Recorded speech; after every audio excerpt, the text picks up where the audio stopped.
City of Adelaide Council meeting on Tuesday, 14th of June 2022. The Lord Mayor is in the chair. This council meeting will be streamed live and recorded for publishing to the internet. Please note that an audio and visual recording is being taken at this meeting. This means that your presence at and any contribution you make to the meeting may be collected, used, disclosed or published publicly by the Council, including transferring outside Australia. Acknowledgement of country. Council acknowledges that we're meeting on the traditional land of the Kaurna people of the Adelaide Plains and pays respects to elders past, present and emerging.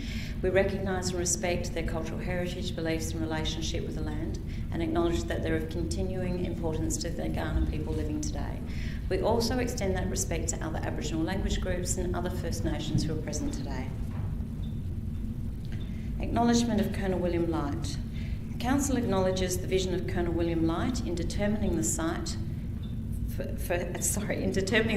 Adelaide and the design of the city with its 6 squares and surrounding belt of continuous parklands, which is recognised on the National Heritage List as one of the greatest examples of Australia's planning heritage.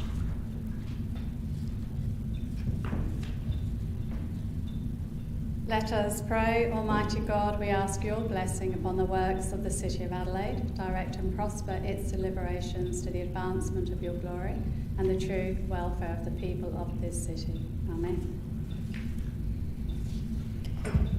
Will all present stand in silence in memory of those who gave their lives in defence of their country at sea, on land and in the air?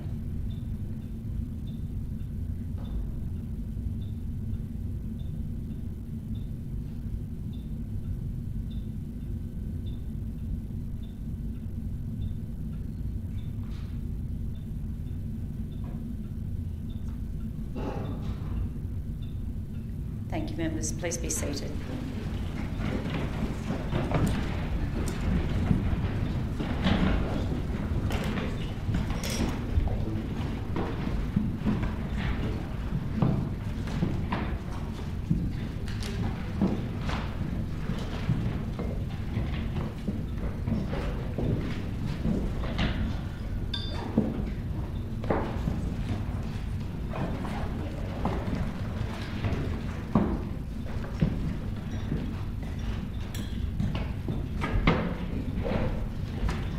Members, item 5 on tonight's agenda is apologies and leave of absence.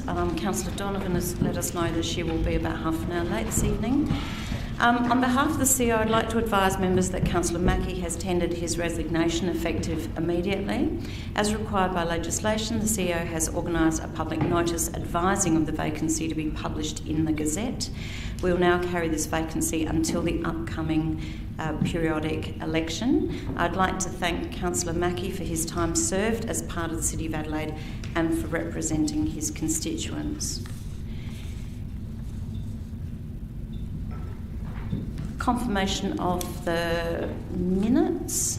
Sorry, if I could have confirmation of the minutes held on the 10th of May and the special meeting of Council held on the 24th of May to be taken as read and confirmed. Members, if I could have a mover, please.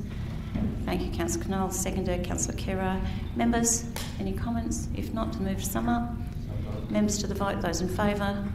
Those against? That is carried.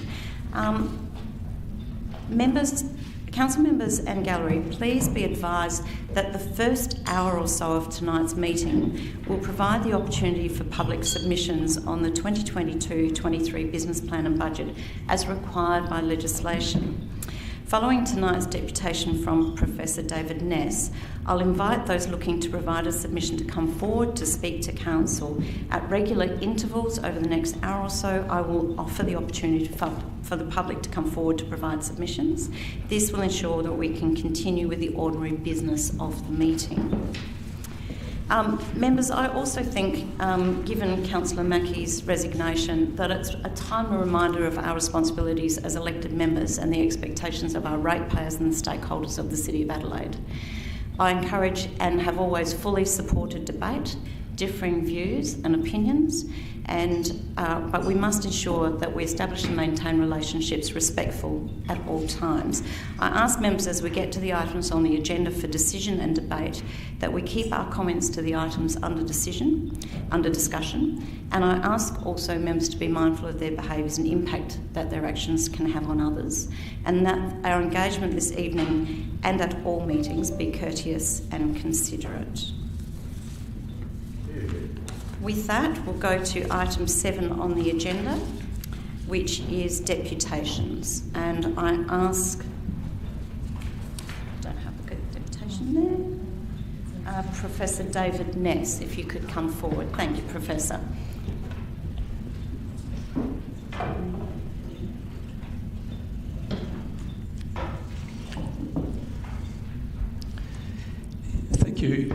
Thank you, Lord Mayor and councillors.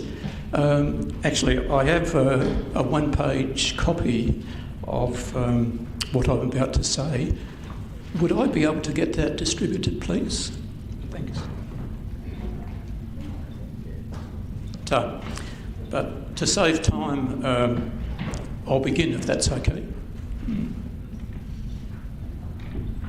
Certainly, you have 5 minutes. You'll hear your bell ring at 4 minutes, which means you've got a minute to sum up. Okay. I stand here, firstly, to express my angst at the secretive and flawed approval process for Balfour Square. And secondly, to suggest a way forward that may lead to a fairer, more livable, inclusive and sustainable city. I have qualifications in urban and regional planning and formerly lectured on building and planning legislation, as well as coordinating approvals for state government projects for a number of years. But firstly, about Balfour Square.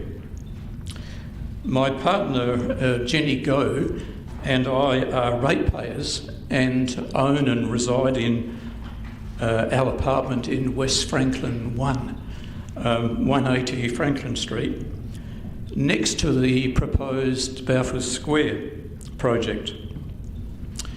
We gain access to sunlight via our eastern window facing the site. But when purchasing our apartment, we were aware of the land management agreement dated 7th of November 2014 between the council and Jiang Tang, which clearly states a height limit of 25 metres, and our apartment is a bit above 25 metres. But we have not had the opportunity to present our views to council and have not been advised of any changes to the LMA or party to any discussions on this matter. And we are shocked to suddenly discover that apartments in the project are now being offered for sale. This is despite previous representations around 2020 opposing a 53-metre tower in such close proximity to West Franklin 1.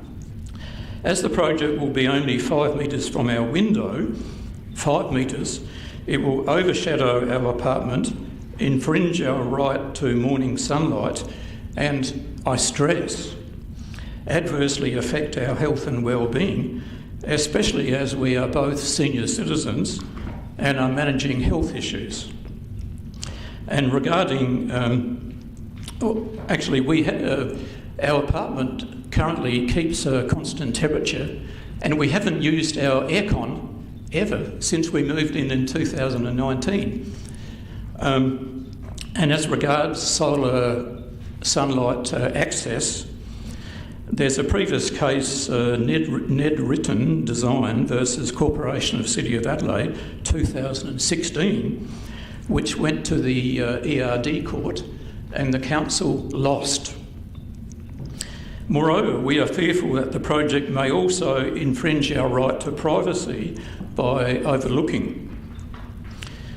Also, the Elizabeth Street student apartments will have similar impacts on other residents on the north side of West Franklin, And actually another resident, Terry Mack, is present here, and it will affect her apartment. So Balfour Square, in terms of secrecy, flawed processes and poor outcomes, truly takes the cake. But there is a better way. Current SCAP and council processes appear to appease the property industry, allowing them to cram as much as possible on sites for maximum profit. Lot 88 O'Connell Street is a prime example. Not only does this put the community offside, but also flies in the face of the need to drastically cut resource consumption and carbon to tackle climate change and meet sustainable development goals, as well as overcome vacancies in the existing older stock. You may not know that I wrote a book about the adverse effects of overbuilding, kindly launched by Councillor Philip Martin in the Town Hall in 2019. I have a copy here if anyone wants to see it. I am also in close contact with the International Panel on Climate Change, which advocates the concept of sufficiency, avoiding new demand for energy, materials and land while making better use of what we have. And this approach is being embraced widely within the EU. So, rather than promoting new construction at every turn, the Council should introduce policies and incentives for retrofitting and adapting the vast amounts of vacant space in the city.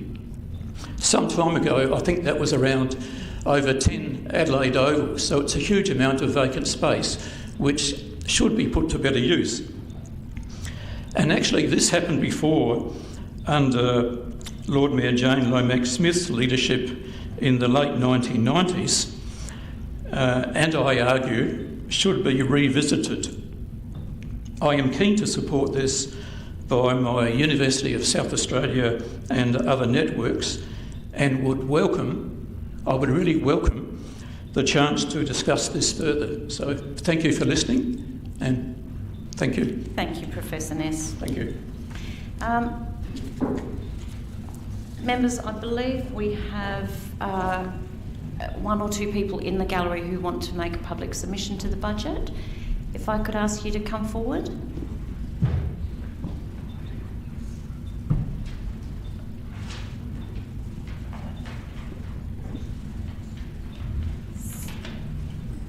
So you'll hear the bell ring at around 5 minutes. Okay, thanks Lord Mayor Thank you. and councillors for this opportunity. I'm speaking on behalf of the South East City Residents Association.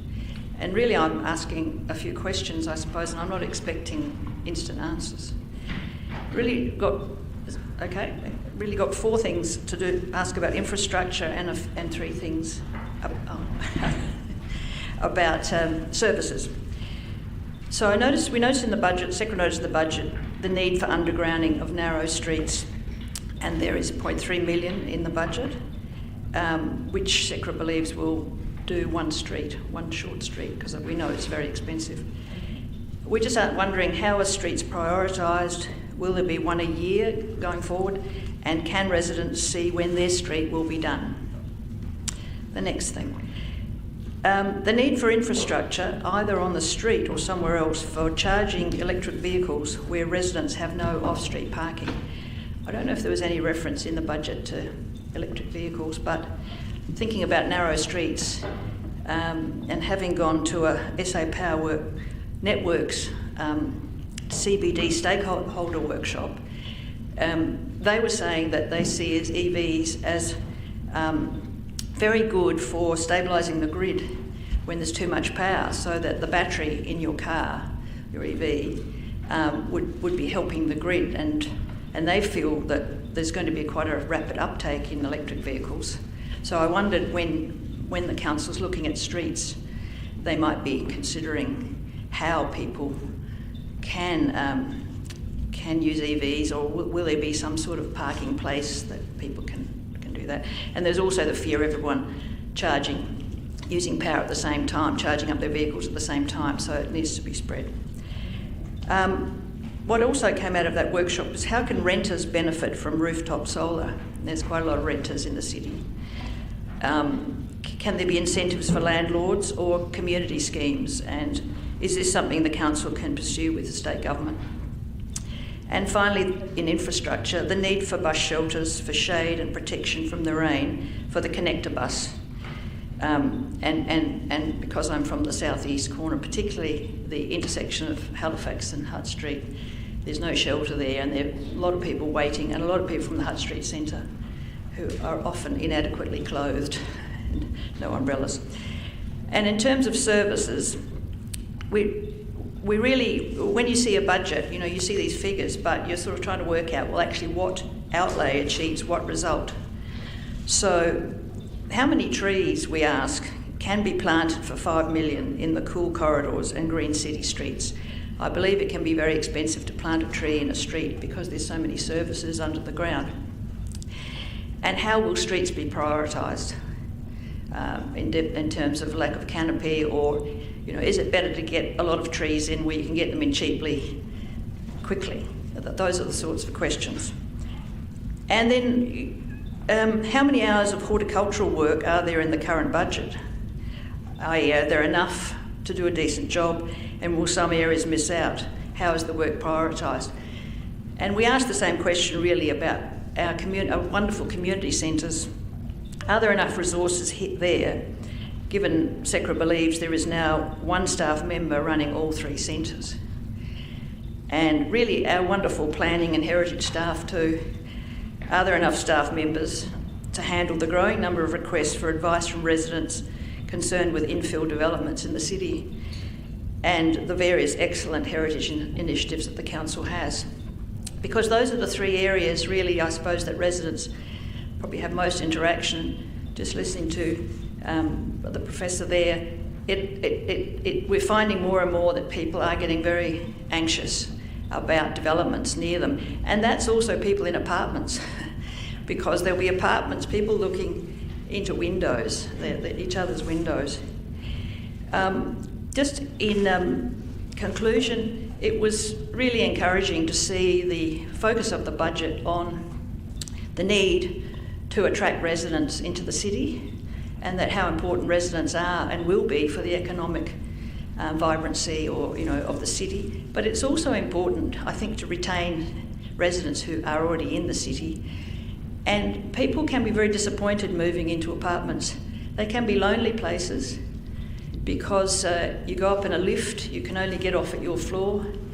And so that's really why community centres and linking people with an existing community of residents who have got good links to place is very important. Just in terms of the budget, it was 122 pages, which is a bit off-putting for a treasurer like me who writes 9 cheques a year. And so I really didn't engage with the figures particularly. And really the best part of the presentation was the second half, which had actually looked at your resident survey and said how what you're doing connects with residents. And I thought that would have been much better at the front, so that ordinary people reading it might have thought, oh, I can relate to that. And the other thing is, in past budgets, there's been a map to show where various projects are happening, like in Halifax Street. Sorry. In Halifax Street, it says there's going to be footpath, but whereabouts in Halifax Street? Yeah. People are very keen to know where these things happen. Thank you, Ms. Nemo. Thank you for your feedback on budget. We're just trying to get our timer working properly, so geez, that went off at 5 minutes instead of 4 minutes, but we'll get it right. Is there anyone else in the gallery who would like to come forward on a budget submission? No? Thank you. We'll continue the meeting, and I'll ask again in a short while. Members, as usual, I'm going to see if we can do some of this en bloc. So as I call them out, we can watch for hands, please. So, members, if you'd like to call them out, raise your hand so that we can see them. 9.1, 9.2, 10.1, 10.2, 10.3. Hang on, 10.2. I've got that. So I'm not putting down names. I'm just seeing if a hand goes up. 10.4, 10.5, 10.6, 10.7, 10.8, 10.9, 10.10, 10.11, 10.12, 10.13, 10.14, 10.15 and 10.16, which is a procedural. Beautiful. So members, if I could have someone move, please. Have you got 10.10? Yes, yes. If I could have someone please move that we move the following items on block: 10.4, 10.5, 10.11, 10.13, 10.14, 10.15 and the procedural 10.16. If I could have someone move, please. Thank you, Deputy Lord Mayor. The seconder, thank you, Councillor Kiro. To the vote? Yep. Sum up. Members to the vote. Those in favour? Those against? That is carried. Thank you, members. That takes us back to 9.1, which is the advice from Carotilla Parklands Authority from the 26th of May. And I'll look to the floor to move the advice. Thank you, Councillor Donovan. And a seconder. Thank you, Councillor Knoll. Councillor Donovan, did you speak? Councillor Knoll? Members? Councillor Martin? Lord Mayor, I asked for this to come out so that I could oppose it. I attended this meeting at which the matter was discussed, and I regret very much that it was my view that the authority was not fully informed of this proposal. It was not presented with a compelling case for development. It was not presented with an artist's impression. It was not presented with a business plan. It was not told the funds for the mini golf course have already been allocated in the 22-23 budget, which was out to public consultation, and it was not told that council has not even been consulted. And therefore, in my view, noting a decision made on the basis of limited information would be wrong, and I will vote against it. Thank you, Councillor. I do remind councillors that this is advice, and it was, as the chair of Carotilla, it was with a view that this would be coming into council, certainly, and that there would be business case and design and full costings that would come into council and back to Carotilla. So this was. After the budget or before? I'm not sure of the timing of that, but it was really so that this would go to the next stage with the initial feedback before it comes to council. Members, any other comments? If not, I'll go back to the mover to sum up. Members to the vote. Those in favour? Those against? That is carried. That takes us, members, to 9.2, which is for council to note the report of the meeting of the Audit and Risk Committee held on the 12th of May. I look for a mover. Thank you, Councillor Kouros, and a seconder. Thank you, Councillor Knoll. Members, Councillor Kouros, did you wish to speak? Councillor Knoll. Members, Councillor Martin. Only, again, Lord Mayor, I wish to vote against this. I'm not able to accept the proposition that the draft budget and business plan is an accurate financial document because of my concern and many concerns that I've raised previously. And the long-term financial plan, as I have previously mentioned, has been tampered with, and therefore I cannot support this. Okay, thank you. Members? If not, I'll go back to the notice. Councillor Hyde. I just wanted to highlight the ongoing contributions of the independent expert members of the Audit Committee, Lord Mayor, of which there are a couple of new faces on there. We had some retirements early on in the term, so this is in fact their first annual business plan and budget that they've overseen. I think it goes to show that this committee has settled in well. The experts on it know exactly what they're doing, and some of them bring a bit of a different skill set. Obviously, we had some committee members who sat on the Audit Committee for many, many years at the City of Adelaide, and I think it's excellent to get renewal and to get a fresh perspective, and we've been able to see that with the advice that they've offered us with this business plan and budget. Again, excellent work done by professionals, and I really want to commend the advice that they've given. Thank you. Councillor Kouros, did you wish to sum up? Members to the vote, those in favour, those against, that is carried. Members, we go to 10.1, which is the Parkland street numbering, and I look to the floor for a mover.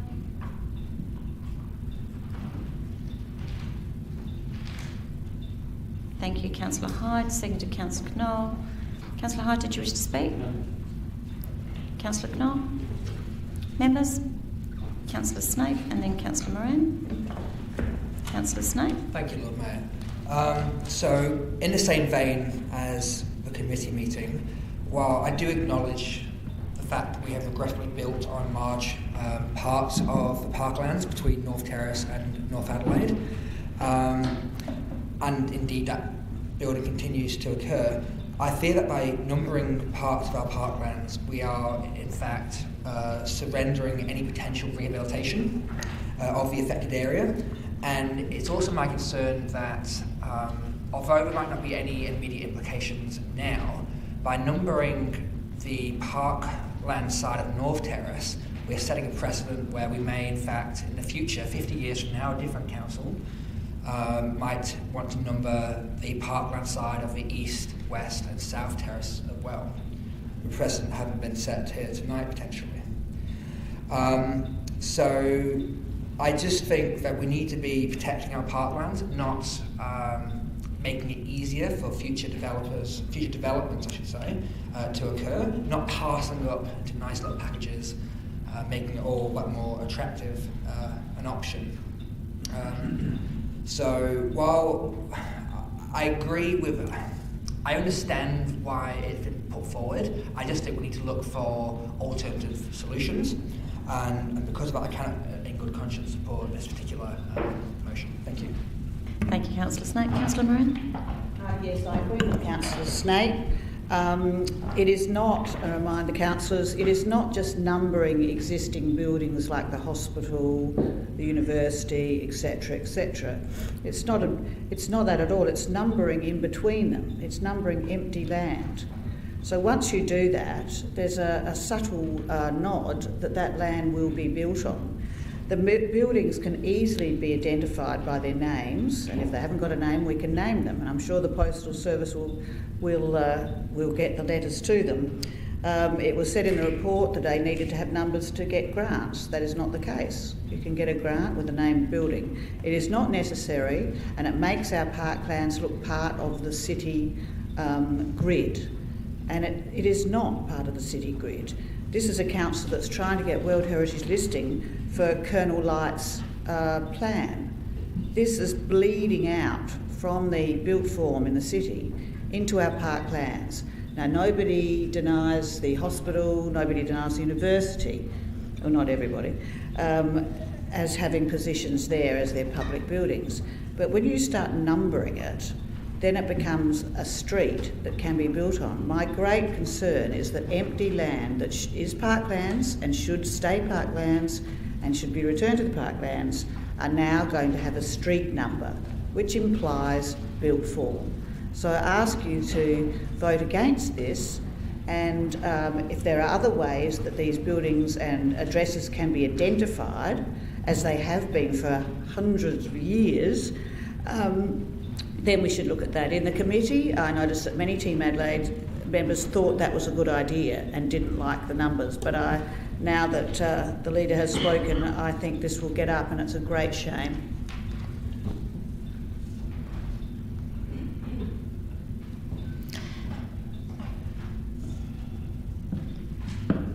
Members, would anybody else like to speak? I'm just going to... Councillor Donovan? Thanks, Lord Mayor. Just to make the brief point, I understand the philosophical idea against numbering the parkland, any of the built form along the parklands, but I think it really is conflating building on the parklands and a numbering system that has a pretty pragmatic need for those buildings that are currently on North Terrace. So I am supportive of this motion. And I think we should continue to fight for protecting built form on the parklands, but I think to conflate the two issues isn't helpful for those buildings that are basically looking for a pragmatic response here. Thank you, Councillor Donovan. Members? If not, I'll go back to the move to sum up. Councillor Hyde? Members to the vote. Those in favour? Those against? That is carried. Council members, the division has been... Apologies. Council members, the division has been called on the motion. All those in favour, please stand and remain standing until all names have been called. Councillor Kara, Councillor Hogue, Councillor Kouros, Councillor Knoll, Councillor Donovan and Deputy Lord Mayor. Thank you, members. That takes us to 10.2, rebuilding Adelaide's nightlife. I'll look for a mover. Councillor Hyde. Thank you. I have an alternative provided to the administration. I'm happy to read it out if it assists. You might do that, actually, because then... Yeah, certainly. Yep. 1 notes the report. 2 approves the development of a 24-hour strategy designed to support and grow the City of Adelaide's nighttime economy, and B, a strategic response for achieving the strategy in the 2022-23 financial year. So, keep going. Sorry. 3, requests the strategy and strategic response A responds to the current and future needs of businesses, business, hospitality, entertainment and the arts sectors. B, reaches across public policy areas, regulations and levels of government, including but not limited to planning, liquor licensing, shop trading hours, public safety, accessibility and public transport, infrastructure, events and activations and placemaking. C, considers how best to manage tensions between the night and daytime economies and other sectors of the community and how best to facilitate their cohesive integration. 4, requests the CEO formulate the terms of reference for an unremunerated Nighttime Economy Advisory Committee to inform the creation of the 24-hour strategy, and that A, includes representatives from industry, relevant state government departments and agencies, the City of Adelaide and the Adelaide Economic Development Agency, and B, requests the committee consider whether a dedicated public office, such as a commissioner or coordinator co-funded by the City of Adelaide or AIDA and the state government, may be necessary to implement any recommendations, initiatives or policy changes that arise as a result of the strategy and strategic response approved. 2. Happy to speak once I have a seconder. Thank you. I'll look for a seconder. Thank you. Oh, that's what that was. Sorry. That's what that was. That's what. Okay. That's doing this. And I saw Councillor Moran's hand up as well. No. I saw your hand go.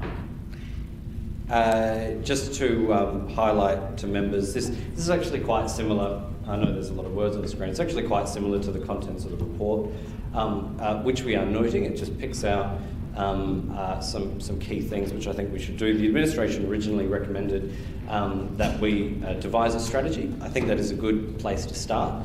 And what I've done is put some extra guides as to what that strategy will look like, what that strategy will consider, and how the strategy will be informed and formulated.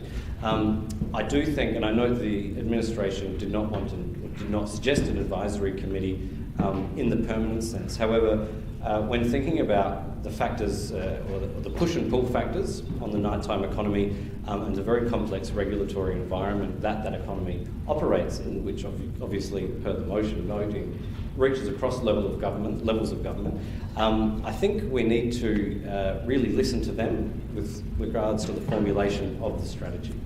So usually, if we're putting together a strategy, our administration comes to us, gets a tick off, then they go over to stakeholders, they do a number of consultations, a few workshops, and they bring it back to us, we workshop it some more, then they put it in a nice document, put it out to consultation, then we tick off on it. That process is very much led by us here within the administration. I think given the complexities of the nighttime economy and the issues that they face, we should involve industry and other levels of government a lot more in the formulation of the strategy, and that's why I've requested a Nighttime Economy Advisory Committee inform that strategy. And that committee is envisaged in this motion to only exist for the duration of the formulation of the strategy. However, if we think it offers a lot of value going forward, we could always decide to keep it. Furthermore, I've also requested that the terms of reference include a consideration that will include a request that the committee consider whether or not we need an advocate in the long term. Now, I don't know what the strategy will say. I know that the matters that face the industry are complex, And so they could come back and say, look, what we think you need to do requires more resourcing than what you currently have available. Or they could come back the other way and suggest that we could do this within our existing budget. So what this does is say, yes, thank you, administration, we do want a strategy, we do want a strategic response to that, but it then builds on that and provides a bit of a critical path forward to how we want to see it come to fruition and what we might like to do after it's in place. Thank you, Councillor Hyde. Right on time. Councillor Cross, did you wish to speak? Councillor Moran, did you wish to speak? Yes, look, I'll just preface my comments with I too am concerned for the nighttime economy. However, I have become increasingly tired of certain councillor putting complex motions up that have not been shared with his colleagues or, I believe, the administration. So I move deferral to the next council meeting to allow, because a lot of those things, as Councillor Hyde, he's purported that they're in the report. They are not. There are new things there that I want our expert administration to give us a report on. So, Councillor, you're moving a deferral? I move a deferral. Okay, I'll look for a seconder. I have Councillor Martin.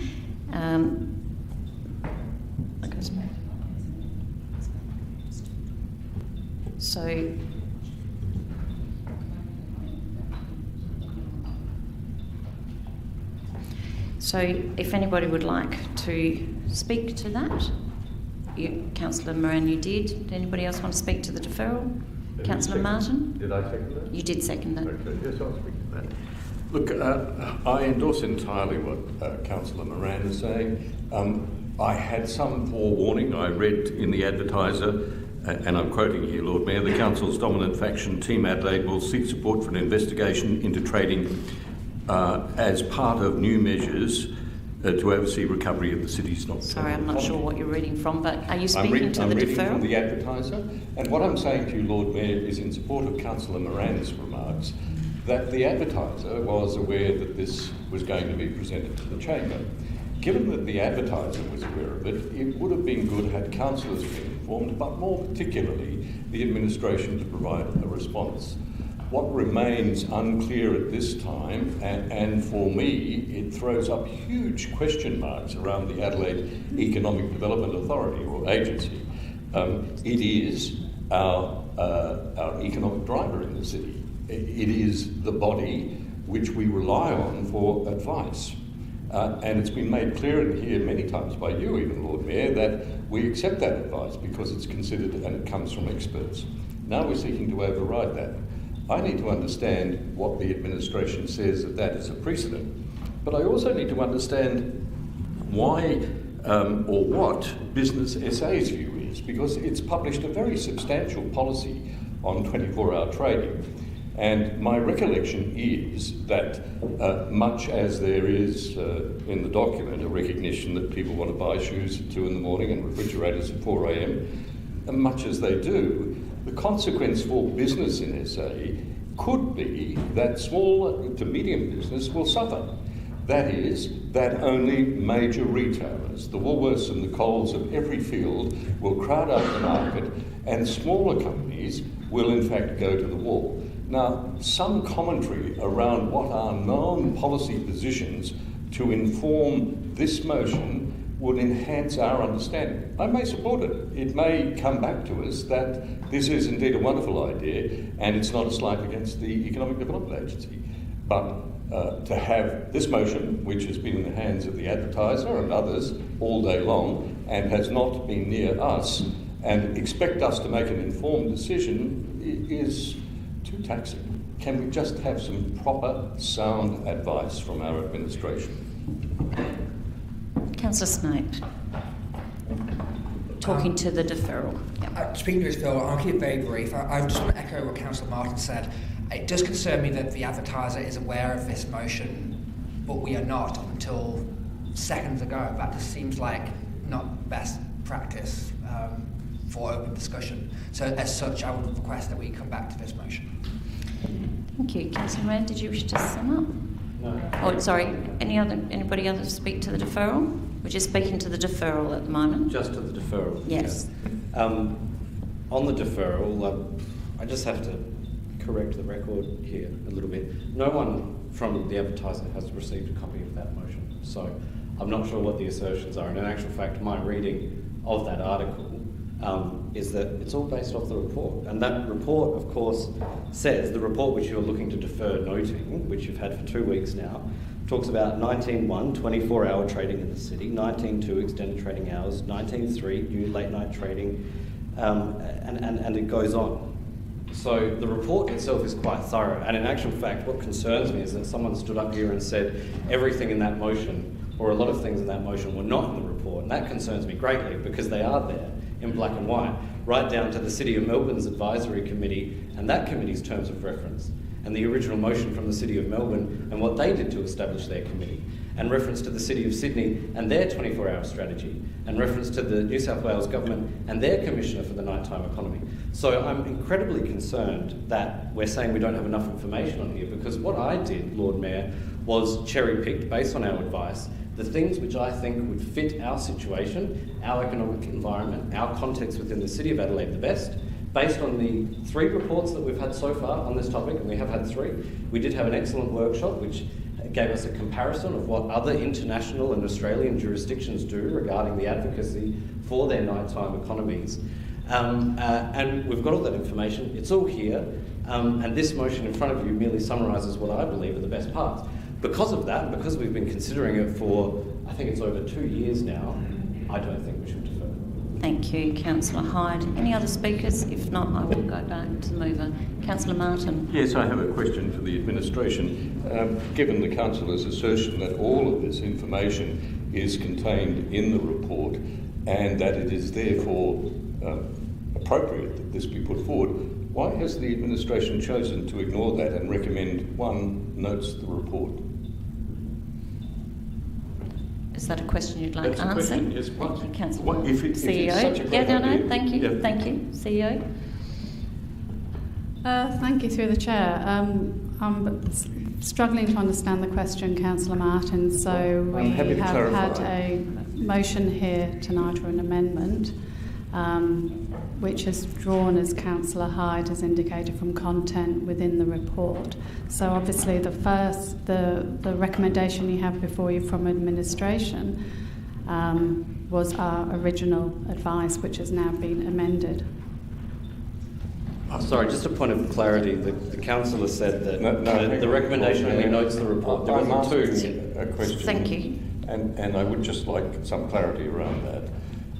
I asked the administration why it recommended that we note the report. Is it because it didn't agree with all of this, that it had an alternative point of view, that it has some other information that it intends to present? The second part was also to approve the development of the vision and a strategic response. So, CEO. So thank you, through the presiding member. Just that fully aware that this work has taken some time, so we were asking council to note the report, and we were asking council to approve the development of a vision, and that we would do that work next financial year. And I think, as the council has indicated tonight, what he has tried to do is take bits from the report and basically provide us the scaffolding to enable us to do that work. That's how I read that in a motion particular way. Thank you. Anyone else wish to speak to the deferral? If not, I'm going to Councillor Moran. Councillor Moran, sum up. Thank you, Wes. Well, I think the CEO very ably pointed out why we should defer this matter, as they've suggested that we then go out and develop a report. If the administration had thought it was a good idea to cherry pick through it and develop it tonight, even in a framework for it, I'm sure they would have been able to do that.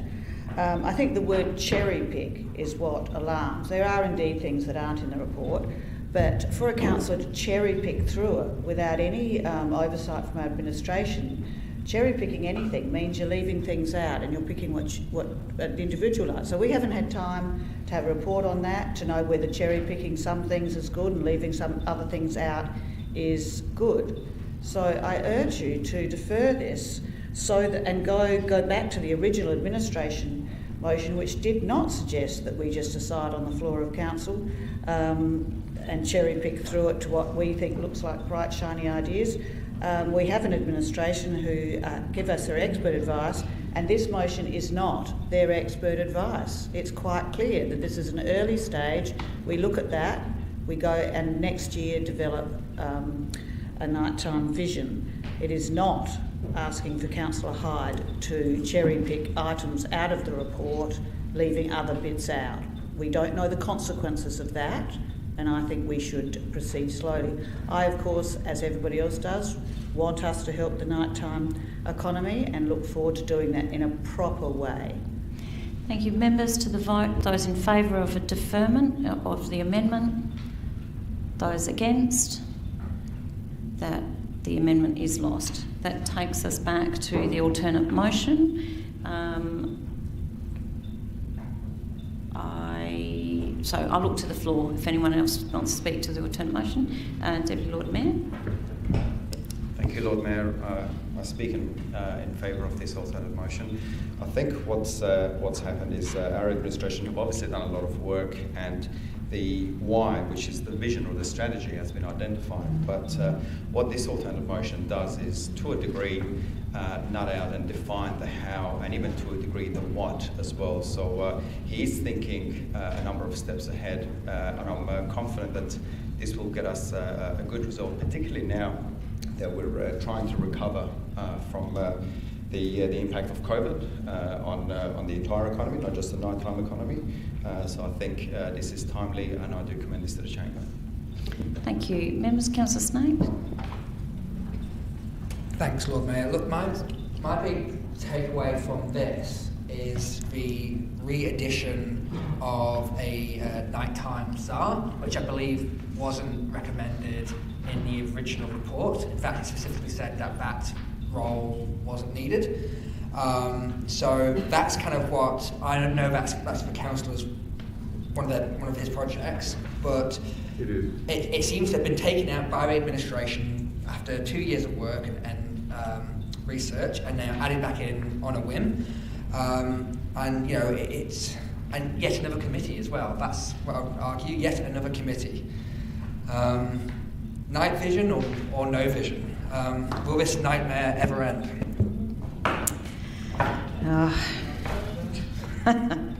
Councillor Couros. Thank you, Lord Mayor. I actually want to commend Councillor Hyde for bringing this forward. We've been talking about this for quite some time. It's never more needed now. The fact that we are in a recovery phase, we can't wait and just keep talking about this. It is action that we need to action right now. Businesses are hurting, our city is hurting. We need to actually start planning for the economic development of our nighttime economy. I know that it also was a passion for former councillor Sam Abial. It's been on the discussion for a very, very long time. So the administration has asked us for input. I think very clearly they asked for which direction we would like to go, and this is a very thought out motion. It covers all aspects in what is required for us to look at a very complex issue. It's very complex. There's so many layers in regards to the nighttime economy, and it's not just about shopping. We've got so many things to consider.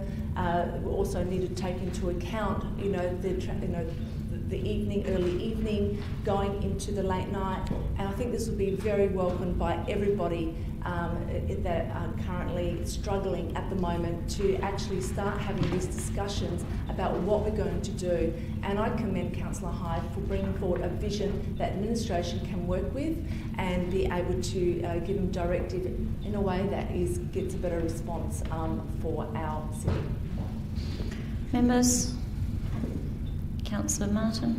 Look, Lord Mayor, I spoke to the deferment. Councillor Martin, you've already spoken. I thought I spoke to the deferment. Oh, because you seconded the amendment. Second have spoken. Councillor Knoll? I do. I appreciate the alteration of the motion because it does recognise the various segments of our economy.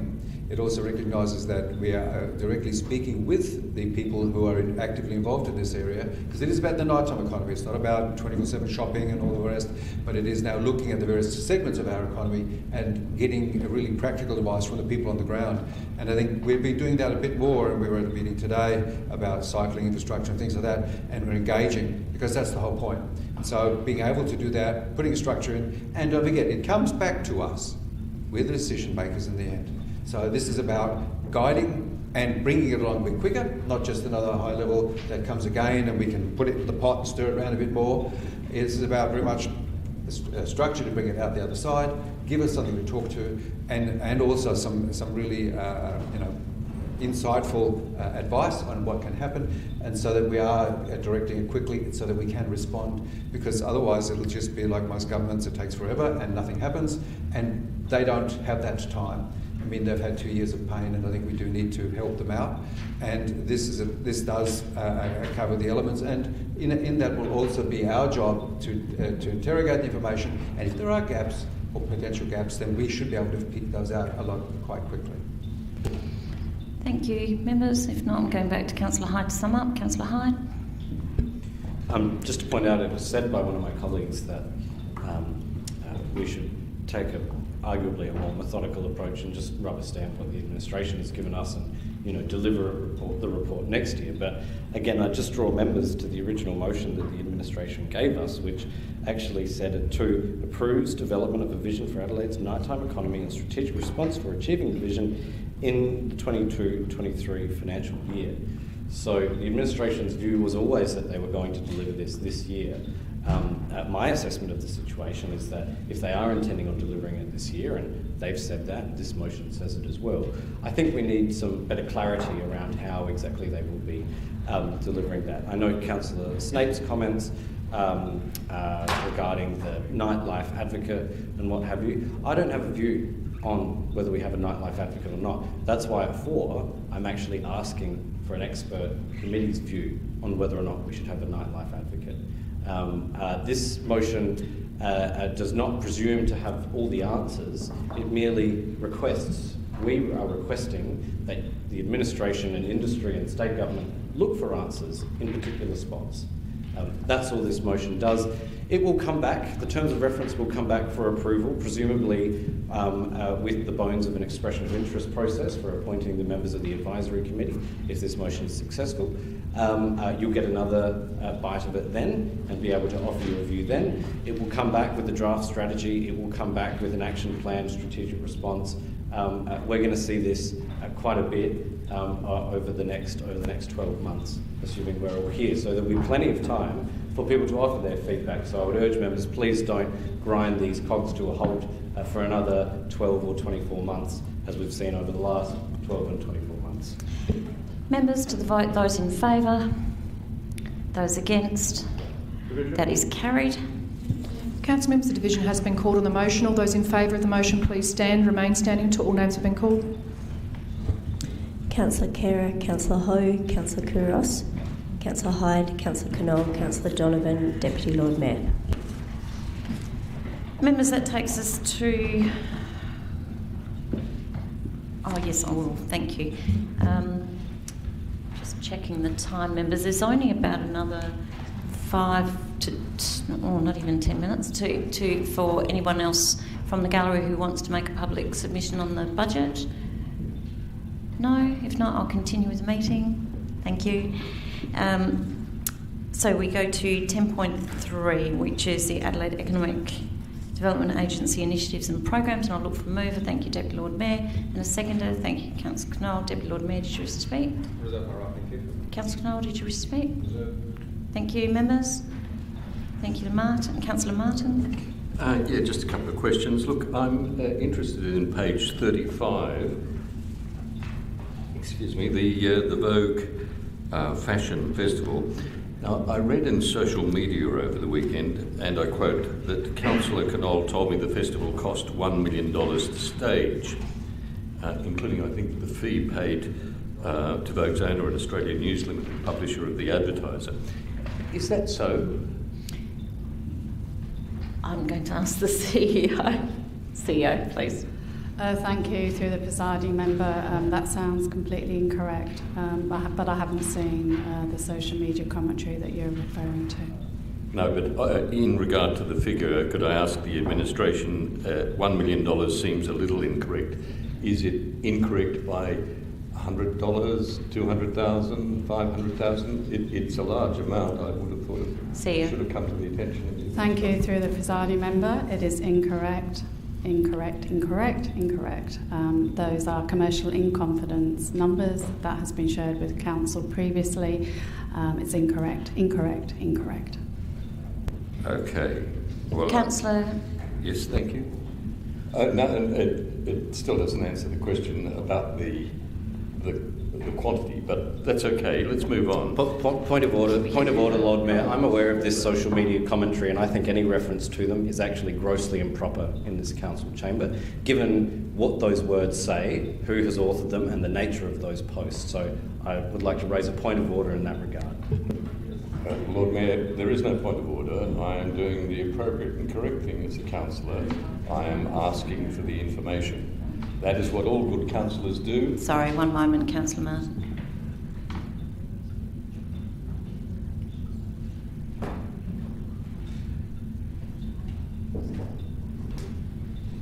So, Councillor Hyde, I'm just asking you in terms of the standing order what the breach is. You're not allowed to ask questions which are irrelevant or improper. I think prefacing anything with the contents of those social media posts and that commentary is grossly improper. Thank you, Councillor. Councillor Martin, did you have any further questions? Yes, I asked the councillor to withdraw that remark. That's the kind of thing that you appeal to members not to do during the course of meetings. I've been accused of acting in a grossly improper fashion. I asked him to withdraw it. Councillor Hyde, would you like to withdraw that remark? No. The withdrawal is about using that social media, as my understanding. I asked him to withdraw the remark accusing me of acting grossly improperly. I'll clarify. I don't think the councillor is acting grossly improper. I think the contents of what he's prefacing his questions with is grossly improper, and thus that extends to his questioning, ruling them out of order. No, I'm happy with that correction. He's changed his position, so that's good.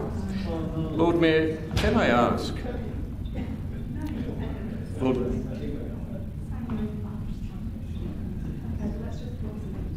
I'm just going to stop for a moment. Just pause for a moment.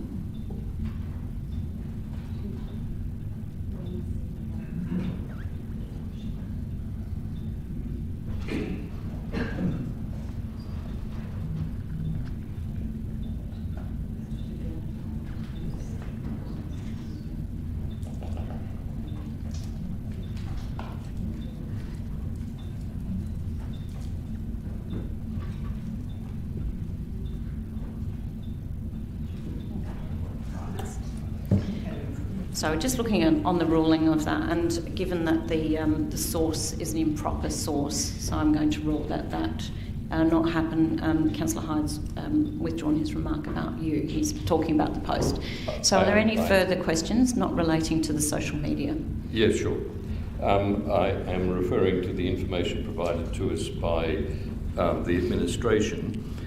The report with which we've been provided says $36 million was spent, that is $12 million a day, as a result of the Vogue Festival in 3 days, when we know from the advertiser and Colin James, to whom I am grateful, that in 2021 the monthly turnover in Rundle Mall was more like $3 million a day, around about $220 to $250. So, and I ask this very carefully because it's important elected members are given accurate information when judging whether public monies are expended properly.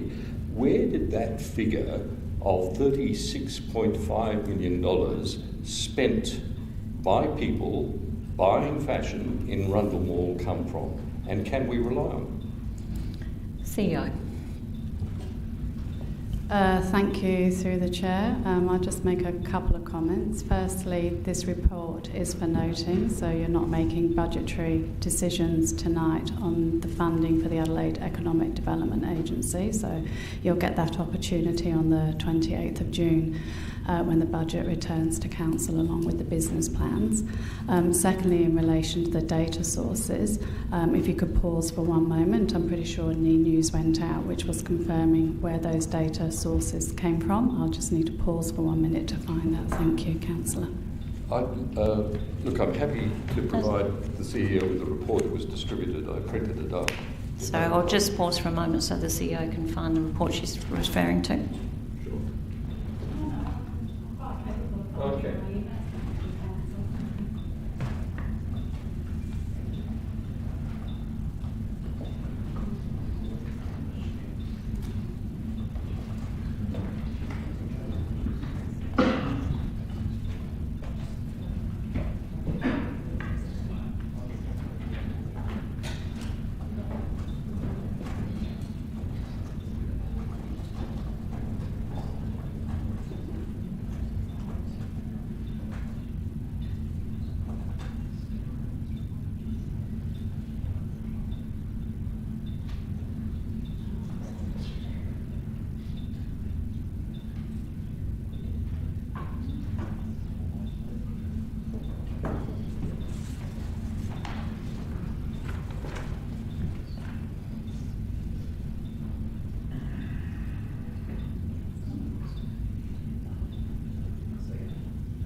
Thank you, through the presiding member. Ian's here. He'll be able to provide that. It's taken me longer to find it than I thought. Thank you. Thank you. Sorry, through the chair, a couple of points.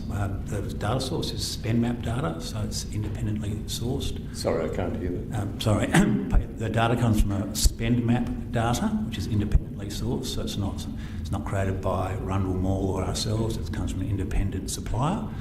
And I can also advise that obviously the Vogue investment comes from levy payers, which is slightly different to rates from that are collected on behalf of ratepayers. Yep.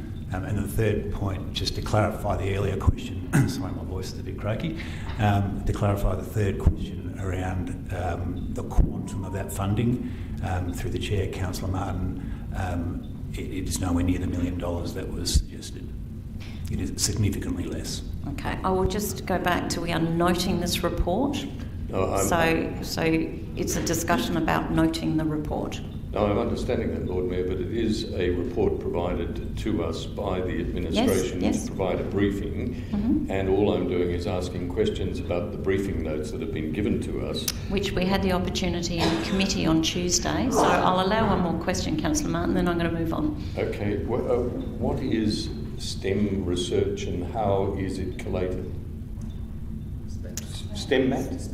Spend map, I can answer that. It's visa transactions, which is depersonalised and de-identified, and gives us a snapshot as to what spending is in the mall.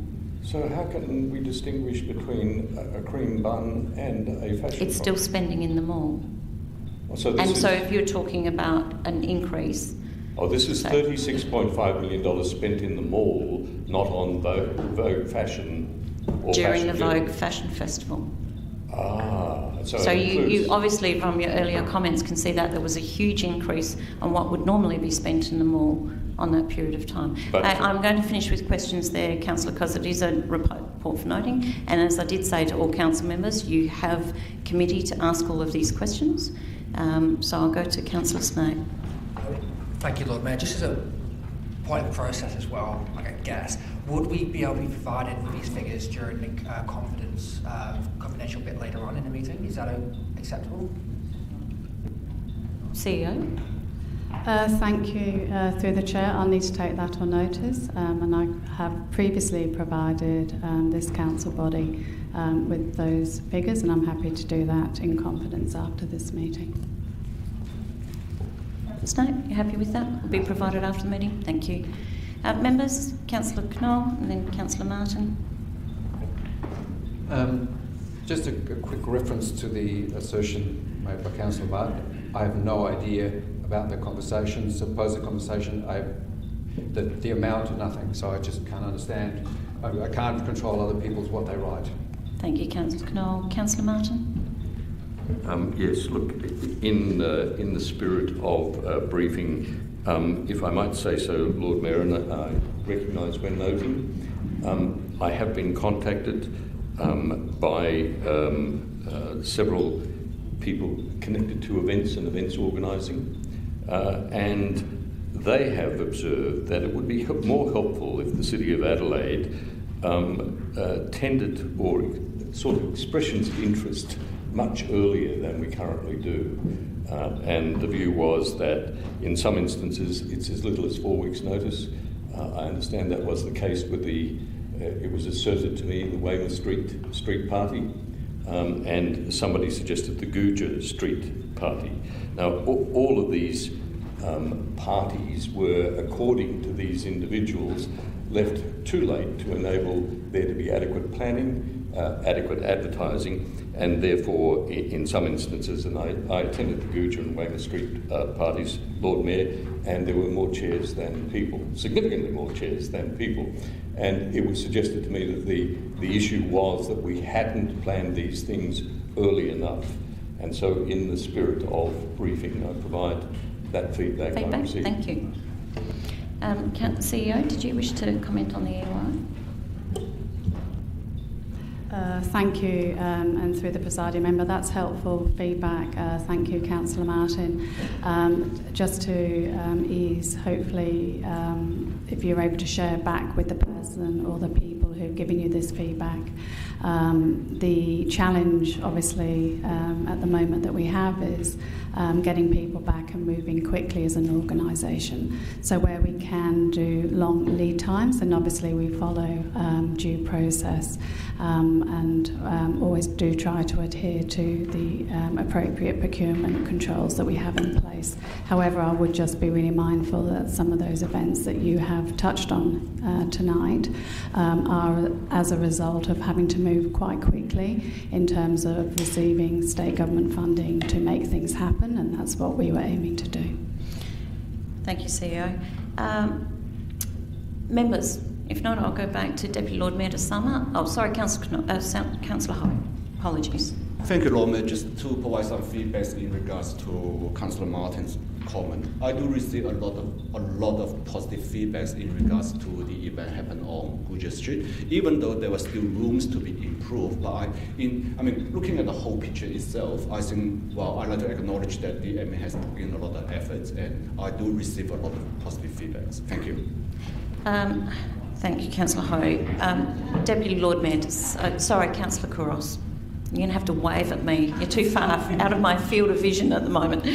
I just want to reiterate what Councillor Ho just said. I think it's very important. I think we talk very in a negative way in this council sometimes, or most of the time. And I think I have received a very good feedback from a lot of people that attended the event, from people from the businesses. The council administration were very good with everybody, very inclusive, and tried their best under some of the circumstances with the weather. So whilst there were, as Councillor Martin has pointed out, some empty chairs, there was actually some good feedback from all of that as well. Thank you, Councillor Kouros. Members, Councillor Moran. Yes, look, I've received a lot of negative feedback. Holding events in street parties in middle of winter is always problematic, and the businesses haven't all been totally on side. The Guja Street ones are different because it's wall-to-wall restaurants with good veranda covering, but some of the other streets, such as Weymouth Street, aren't the case. As I said in the committee, the Vogue Festival, I walk down the mall every day, and that wasn't well attended, and I'd be extremely surprised if the uplift was $36 million. In fact, I would say that's just not the case. So I asked for it, I haven't got it yet. I want the exact figures. We got some feedback, and it looked like it was mainly anecdotal, and that's just not good enough. I think we've made that undertaking already through Councillor Snape that we'll do that, and the data is the data, I'm assuming. So I will go back to Deputy Lord Mayor to sum up. Thank you, Lord Mayor. Can I also thank the administration for the work that they've done on this report. It is 5 pages, and I think the text size is 10 or 11, so it's jam-packed full of all the initiatives that they've undertaken in the short 16 or so months that AIDA has been around. And let's not forget, Lord Mayor, AIDA was a council decision. So establishment of the Adelaide Economic Development Agency was as a result of a council decision. If we are speaking about feedback, Lord Mayor, I've received a lot of positive feedback from the business community, whether if they're based in North Adelaide, whether if they're based in Rundle Mall or Rundle Street or in Guja Street. The feedback has been consistent, and particularly recently around the AIDA Business Summit. And again, going back to the 16 months of this organisation essentially forming and being alive. They've delivered a range of programs, whether if it's Adelaide Reignite initiatives, the Business Summit, and the list goes on. As I said, 5 pages, text size 10. It is jam-packed full of all the wonderful things that AIDA have been doing. Now, in saying that, Lord Mayor, I know that there is a lot of work still to be done.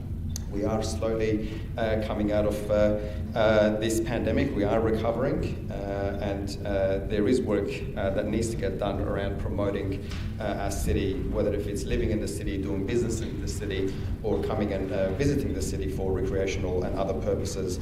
And I look forward to AIDA's ongoing contribution in that. Thank you, Deputy Lord Mayor. Members to the vote, those in favour of noting the report, those against. That is carried. Can I have that marked as unanimous? Thank you. Members, that takes us to... Oh, no, actually, just before we go to the next report, council members and those in the gallery, we have concluded the time that public hearings for submissions on the business plan and budget can be received, and I do thank... I know Ms Nimmo has left, but I do thank those that have made responses to the budget, business plan and budget.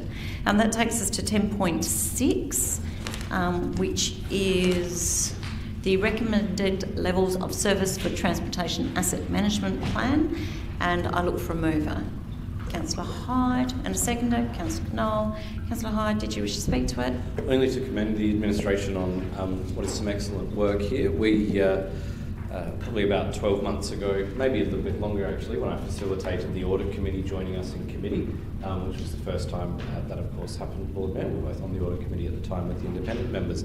They identified that we would require, I think it was about an extra $200 million in infrastructure expenditure over the course of the long-term financial plans over 10 years. Since then, we went into our asset management planning. We've done our strategic asset management plan, which informs the rest of the asset management plan classes and how those are drafted.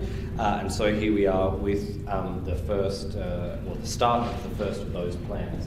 It incorporates the principles that will tell our staff how to manage almost $1 billion in transportation assets. There are some things which are in the strategic asset management plan which of course will be pointed back to, such as the premier precincts, but also things around intersection upgrades and what have you, to ensure that as we renew things, we're actually increasing their capacity as well.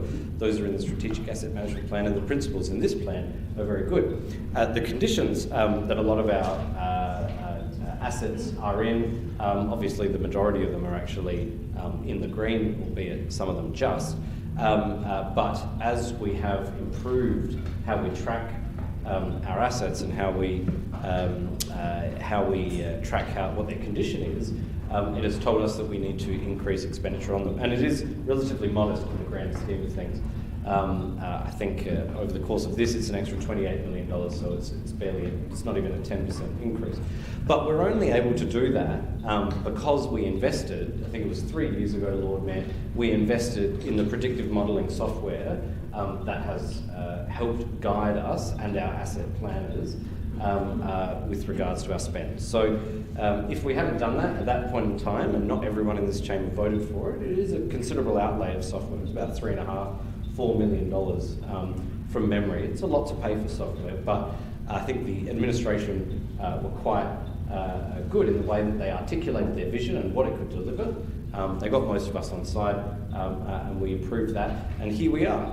Here we are with this, for the first time ever, giving us the most comprehensive view we've ever had of all of our infrastructure in the City of Adelaide, and giving us the most accurate picture we've ever had of when those assets need to be replaced. We should be very proud of what we're doing here. A lot of our assets will last for anywhere from 50 to 100 years more if it's stormwater, apparently less if it's the Adelaide Bridge.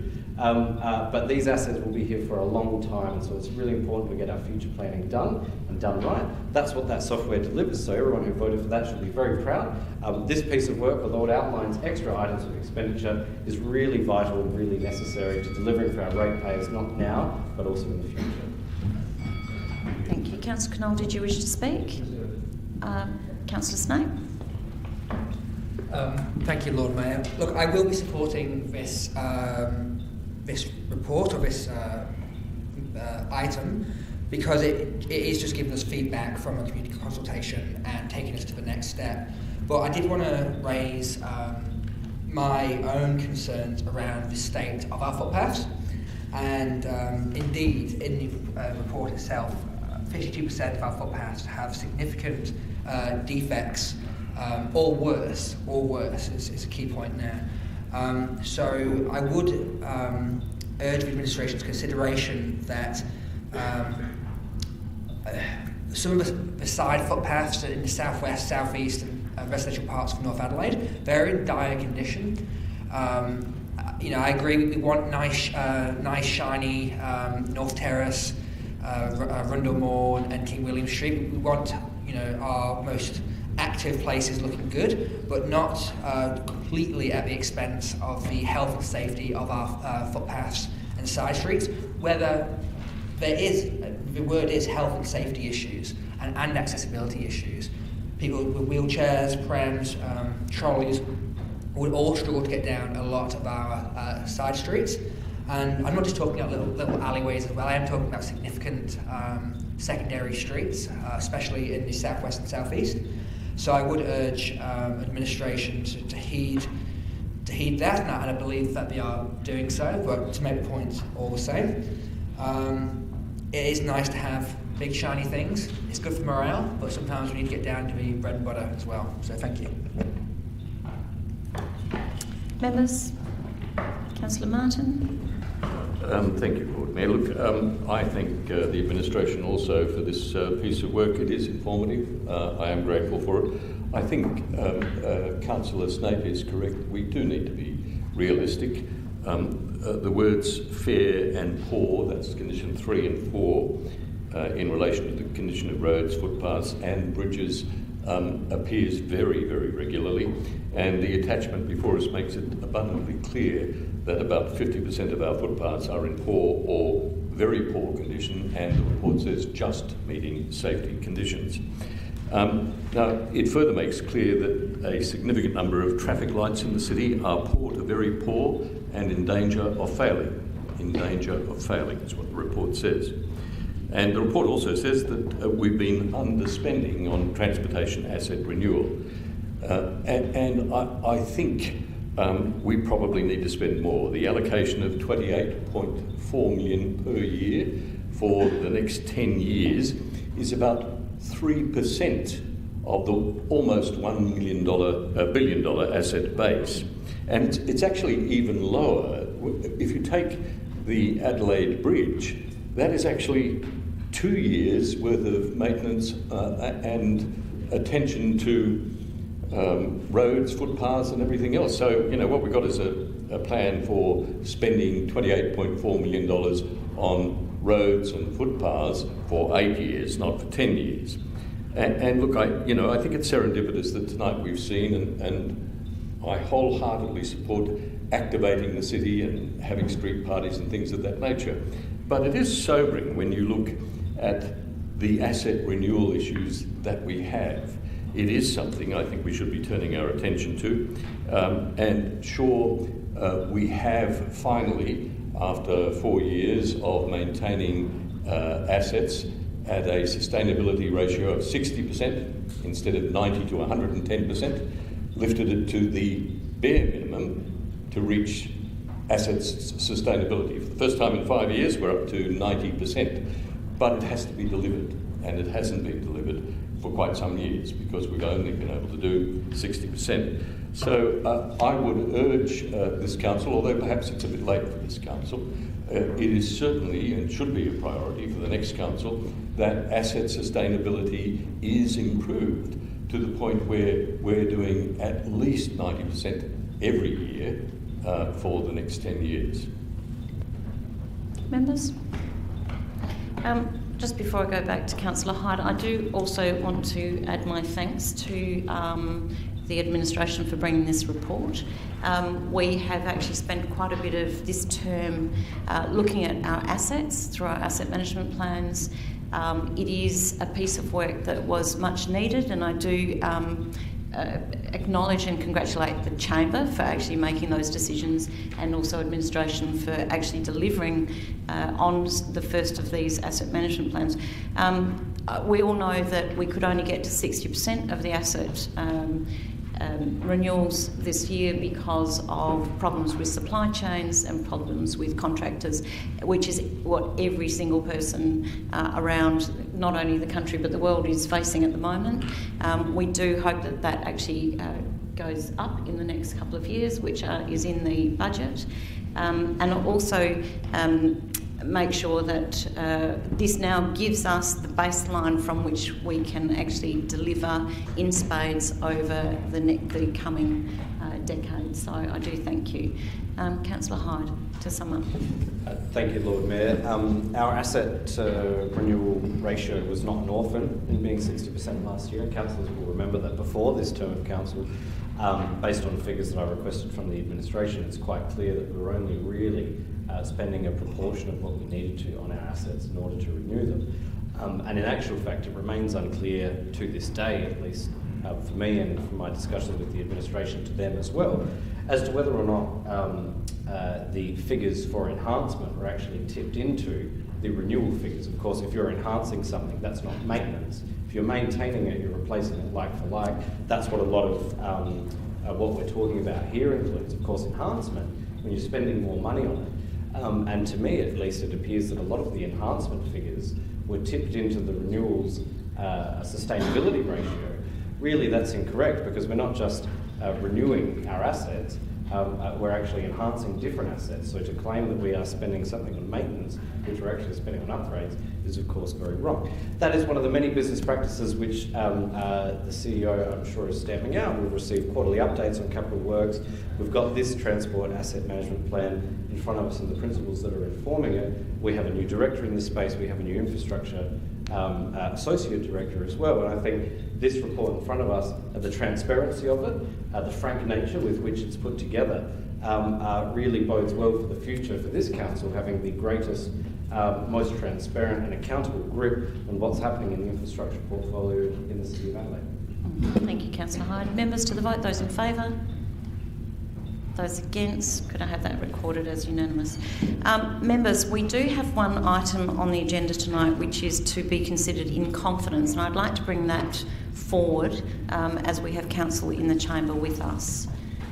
Can I just see if everybody's happy for me to do that? Yeah, thank you.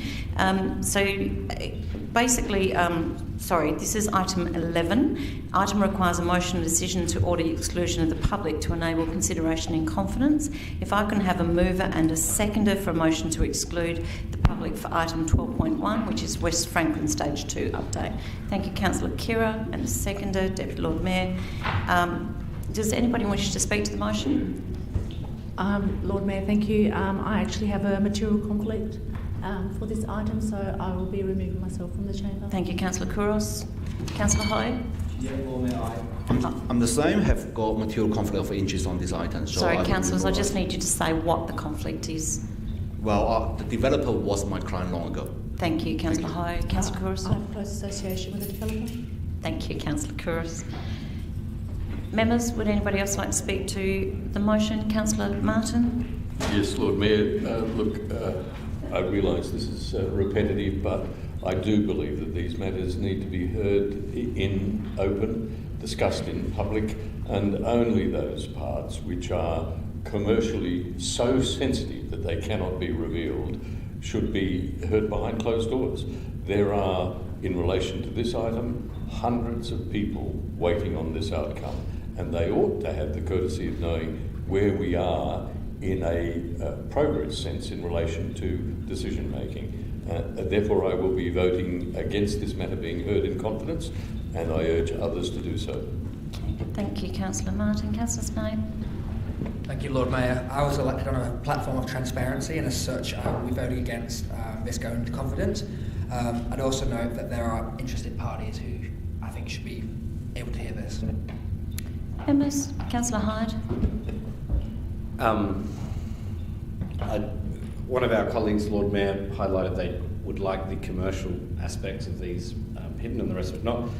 It says in front of you, grounds and basis, this item is confidential because it contains detailed legal advice for the Council's consideration. There are no commercial things to consider here, Lord Mayor. It's purely the legal advice. And if you want to jeopardise the Council's position, and if you want to put us in a precarious position, and arguably, in my view, act in the worst interests of your ratepayers, then you'll vote to hear this item in confidence.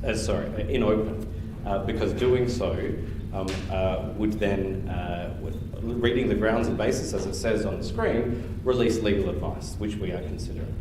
If you do care about the legal advice and you don't want to waive your privilege over that legal advice, then you'll vote to hear it in confidence. It's as simple as that. Thank you. Councillor Martin, is this the question? Yes, I'm really interested to hear how it is, by hearing legal advice in its entirety in confidence, will jeopardise Council's position. Well, because it's in confidence, I can't talk. We can't talk to the legal advice right now. But thank you for your question. Neither can Councillor Hyde. Members, would anybody else like to speak to the motion? Just in terms of things going in confidence, I think the CEO and the administration have done a really good job in bringing things into the chamber on many occasions now, which previously were heard in confidence. So in terms of the transparency, I think that it's a good indicator of the work that's being done. Members, I will go to Councillor Kerr to sum up. Members to the vote, those in favour, those against, that is carried. Council members, the division has been called on the motion. All those in favour, please stand and remain standing until all names have been called. Members of the public and staff. Oh, sorry, division. Division. Councillor Kerr, Councillor Hyde, Councillor Knoll, Councillor Donovan, and Deputy Lord Mayor. Thank you, members of the public and staff. Those that are not associated with items 12.1, if I could ask you now to leave the chamber. Streaming will cease and will recommence, and we will reopen at the conclusion of the confidential item.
So I will need this to go take it in parts.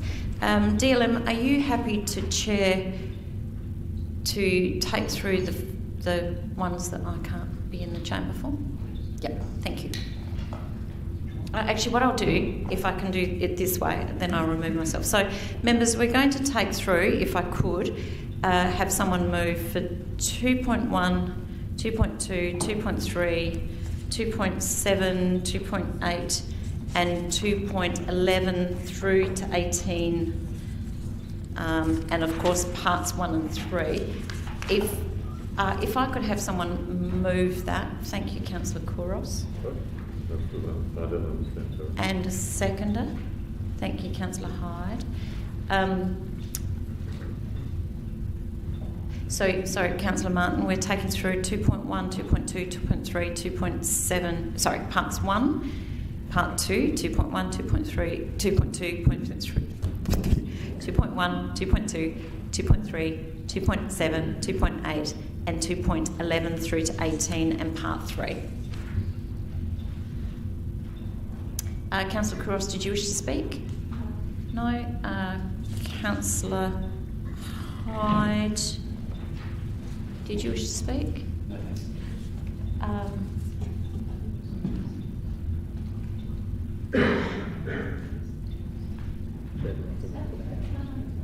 Thank you. Would anybody else like to speak? Councillor Martin? I just wanted to ask some questions, Lord Mayor. Does the Vogue Fashion Festival fit into this category of sponsorship? It does not. It does not? No. Does Chinese New Year fit into this? It does not. And nor do any of the other events No, run in the they do not. Only what is before you in the paper. Okay. And am I to understand that the amounts that are disclosed from 2.1 to 2.18 total 1,757,000, including resources. Is that correct? And the bucket is empty. As CEO, could I ask? Thank you. Oh, hold on. Thank you through the Lord Mayor. If you look at the page 2 of the report, Councillor Martin on page 120. Yep. The total proposed for the operating budget is 1.757 million, including resources, with 1.703 to be dispersed to funding recipients and 54,000 allocated to meet operational expenses. Thank you. Yes, and my question is, the bucket is now empty. That is the allocation. Yeah. Okay. Thank you. Well, look, I'm not sure. Where does the generally I want just to say, because it is worth noting that the promise of 3-year funding for some of these events, and I recognise that there are some we're talking about now and some not, but generically that is a welcome initiative. I am pleased it's been restored. The arts organisations in the city deserve to have the certainty that this will give them. I do believe, however, and it probably won't be this council, but another one should look at indexing wherever possible. We are about to enter a period of substantial inflation, and even if it runs at RBA levels at 5-6%, it's a significant evaluation over a period of 3 years. And I also think that we need to review the amount that is allocated to Illuminate. It is a great festival, I have no objection to it, but it does seem odd to me that our contribution to the festival, which includes a sculpture, I realise at 300,000, but with an additional 100,000, makes our contribution to this event, including sculpture, as great as the Adelaide Festival. And it is not as significant as the Adelaide Festival. No, sorry, Councillor, but if there's general discussion about the festivals, I actually need to vacate the chair. Okay, well, hang on, let me find another one. Just it's the commentary around the comparison. I need to leave the chair because I have conflict of interest. Well, that's all right. I'm retracting that and saying it's significantly greater than, for example, the tour down under. You're not associated with that, are you? No. No, okay. Significantly greater than the tour down under, which is a truly significant event in South Australia. But having said that, I will support this. Thank you. CEO, did you wish to clarify something? Yes. Thank you. Through the Lord Mayor, just to be clear, Councillor Martin, the 300,000 legacy artwork for the City of Adelaide is City of Adelaide funding that City of Adelaide will then obviously put in a legacy piece of artwork for the city. It isn't money to illuminate festival. So it's money that we are expending on the No, I event. understand that, but what I'm saying is collectively that's $400,000 It's just, I guess, what the CEO is saying is that it's not collective because one is a piece of artwork, which is our own, we own and we actually commission, and one is an amount that goes to the festival itself that I can speak to. Members, would anybody else like to speak? No? Councillor Kouros, did you wish to sum up? Okay, members, if I can take those to the vote. Those in favour? Those against? That is carried. And Deputy Lord Mayor, if I could have you to come up to deal with 2.4, 2.5, 2.6, 2.9, 2.10, that would be great.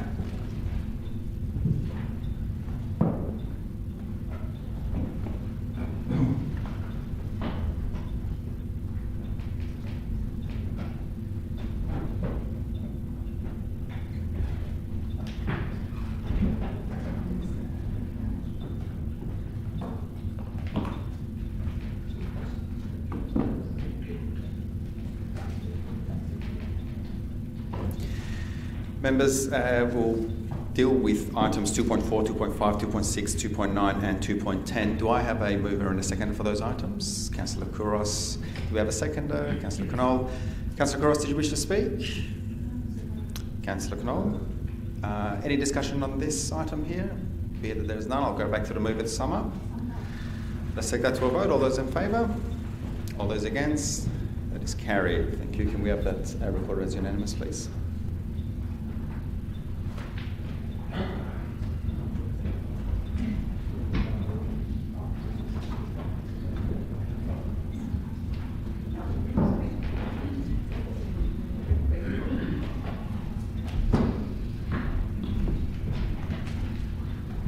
Thank you, members. That takes us to 10.8, Guja Street Markets. I look for someone to, the report is for noting, I look for someone to move the report.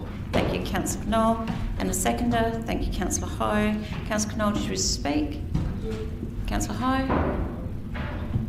Thank you, Lord Mayor. Keep it brief. Like I said before, that I do receive a lot of positive feedbacks about this event, even though I understand that there's still rooms to improve to make it better. But I'd like to acknowledge that our administration have put in so much effort and make it work. And besides that, Lord Mayor, in our last week's committee meeting, I did raise a few questions. I was quite pleased that our administration has gone back to me with clear feedbacks about the questions I asked. And I also received an undertaking from CEO. Much appreciate that. And last, I'll just say that I'd like to see more activities like this happen in our city. And I really enjoy the way how our admin work with the traders to get feedbacks from the trader directly to make this event better. Thank you. Thank you, Councillor Ho. Members? If not, I'll go back to the move to sum up. Councillor Cool. Members to the vote. Those in favour? Those against? That is carried. It was unanimous. Thank you. Members, we have 10.9, which is Rymal Park Lake renewal options, and I look for a mover. Thank you, Councillor Hyde, and a seconder, Deputy Lord Mayor. Councillor Hyde, did you wish to speak? No, was that all right? Deputy Lord Mayor? No, was that all right? Thank you. Thank you. Members, would anybody else like to speak? Councillor Martin? Yes, look, I will be voting against this. I have three objections. We are tonight seeing this request for approval for the first time. It's been to the Parklands Authority. It's budgeted into our 22-23 budget and business plan. And yet the substantial expenditure, around $5 million on the way to $6 million, we have not even seen a drawing or a mud map for this. And I have absolutely no idea what it looks like. No idea about the underlying engineering, which is supposed to funnel stormwater into there and somehow onto the Botanic Gardens. So, I'm feeling a bit uneasy about it. The second is that Council undertook a consultation, an extensive consultation, asking our community what would they like to see on that space, a vegetated wetland or an ornamental lake. And they replied, we'd like to see a vegetated wetland. And yet this report says at paragraph 19 that somehow the community asserts that it desires an ornamental lake. It doesn't. It wanted a vegetated wetland. And I feel in this way, this constant ignoring of public consultations antagonises our community. And the other thing is that, and I do want to suggest this seriously, this is not the time to be spending such a large sum of money on a project that can be delayed. Now sure, it gets blue-green algae, it has to be treated, it does leak, I get all of that, but these are things that I contend can be managed. But to be ploughing $5 million in at this time, when we've heard that roads, footpaths, traffic lights and everything else is not faring as well as it is expected. In fact, in some cases we have very poor assets, seems to me to be inappropriate. I don't disagree that we do need to do this. My argument is this is not the right time. This is a project that could be delayed at least until the elected members have had the opportunity of understanding why we've ignored the public consultation and how this thing works. My understanding is that it's a hybrid of an ornamental and wetland, but also could I just ask administration, can this project be delayed, or is there any reason why this project would need to go through now? CEO? Thank you, through the presiding member. So just to draw councillors' attention to page 128, so this is partly funded by the City of Adelaide and over $2 million in state government grant funding. So under the recovery principles, where state government or some other funding partner gives us funding to deliver key projects, then obviously we prioritise those for delivery. So that's the first comment. I will ask Mr McCready just to comment on the consultation and why we are recommending the sustainability option as well as the ornamental option. Thank you, Mr McCready. Through you, presiding member, just to highlight the consultation process, there's 674 people that visited the website. Out of that, 55% preferred a wetland, 45% preferred an ornamental lake. However, when we started to engage with key stakeholders, it was overwhelming in key stakeholders where they actually preferred an ornamental lake. So there was a basically balanced out. So the options that we propose tonight is to go out to undertake a design, to come back to council for consideration, which will actually be a sustainable lake, which also will service the kiosk around Rhymal Lake as well. So it actually serves both purposes. Thank you. Councillor Snow. Yes, I just have a question, because I actually genuinely haven't made my mind up on this. How is the council weighting between what's key stakeholders and what's not key stakeholders? And is that an ethical process to go through? Are we valuing some stakeholders more than others? CEO. Thank you, through the presiding member. I certainly didn't hear Mr McCready back one stakeholder or one consultation piece over another. I think what I heard Mr McCready say was the community engagement gave a fairly balanced feedback, and then that overlaid with the stakeholder feedback meant that Mr McCready was recommending this option, the design of which will come back to committee. So the design is coming back to council, correct? Yes, thank you. Members, any other speakers? Thank you, Councillor Hyde. I'm Members, any other speakers? If not, I'll go to Councillor Hyde to sum up. Councillor Hyde? In summing up, I just want to highlight, and I'm not sure if Councillor Martin missed it because it was in the link, but there is a 60-page document which includes very detailed drawings of option C. I know because I was on APRA at the time, and it is quite dense. If anything, it's too detailed, I think. But those options do explore it very thoroughly, and they do actually answer the question of how does this work.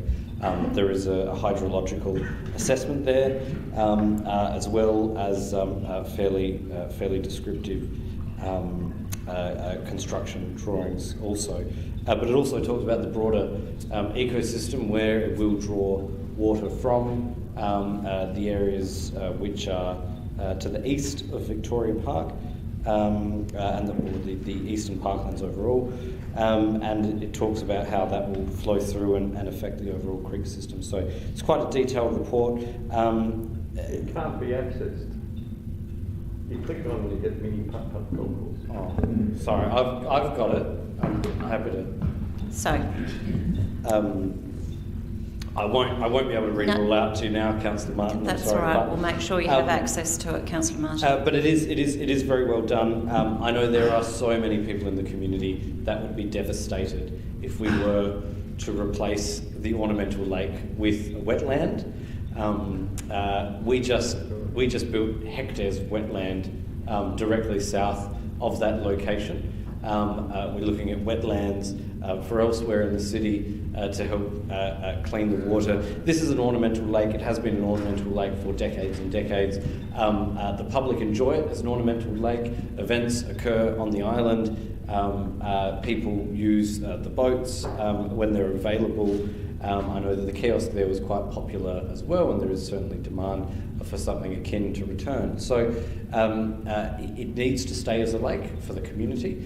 If people want a wetland, they can just go a couple of minutes in the southerly direction, and there's wetlands as far as the eye can see.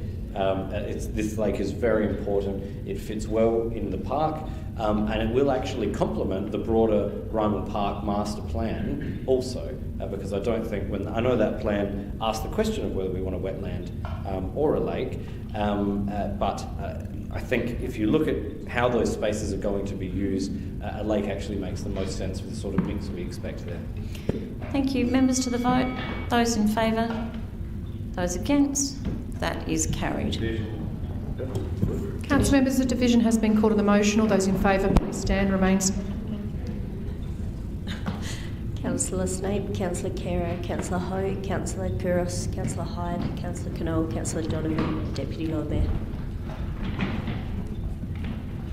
Thank you, members. We have, where are we up to? 10.10, the 2022-23 Business Plan and Budget Review of General Fees and Charges. And I'll look to the floor. Councillor Knoll, are you moving? Sorry, you moving? Councillor Kouros, you're moving. I am Lord Mayor. Thank you. I am Lord Mayor, but I have a alternate motion.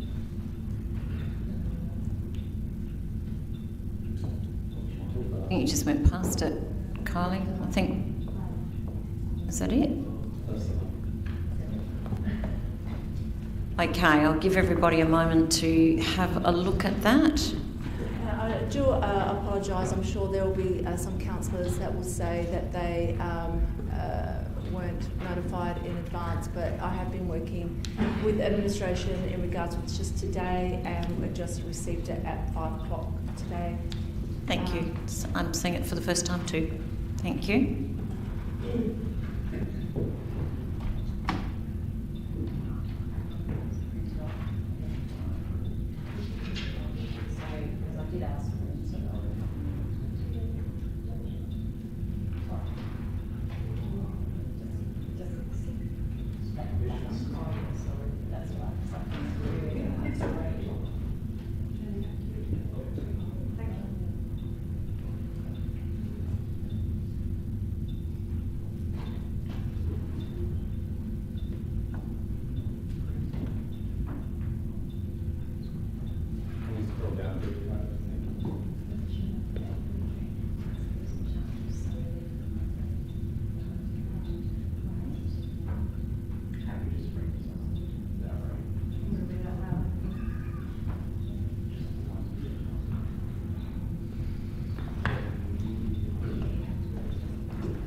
Thank you. Councillor Kouros, you have can I just check, Councillor Knoll, were you seconding Councillor Kouros now that you've read it? I'm not sure if hands went up at different times. So Councillor Kouros, if you'd like to speak. Thank you, Lord Mayor. Basically what this motion is asking is for us to not to increase any of the fees and charges. There has been a lot of discussion in regards to the hospitality fees, and yes, hospitality are doing it quite tough, but the whole of the economy is actually fragile at the moment, and we should be looking at taking away the costs of the burden of for the businesses and for our community in total. We should be really considering that we would like the city to function and recover well from this pandemic, and at this point in time I think it's not feasible for us to be increasing our fees and charges at this point in time. So it's very simple, and it's a request that I hope everyone takes on board, and everyone considers what is happening to our city at the moment, and how everyone across the board is doing it tough, and there's no one to pick and choose which one we should increase and which one we shouldn't. I think we should look at it holistically and look at it and blanket that across all of our fees and charges. Hey, Councillor Kouros. Councillor Knoll, did you wish to speak? Thank you. Members?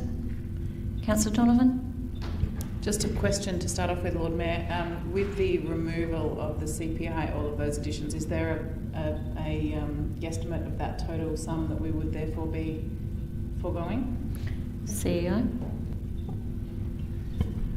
Thank you, through the presiding member. I think it was around $1 million, but Grace, if you'd like to clarify, please, for the chamber. Thank you for the question through the chair. Part 1 of the motion highlights that it's a $1 million impact on the overall revenue for our general fees and charges. That would be in addition to the latter part of Part 7, which talks about the events fees, which is then an additional $400,000. So all up, the motion will have a $1.4 million impact.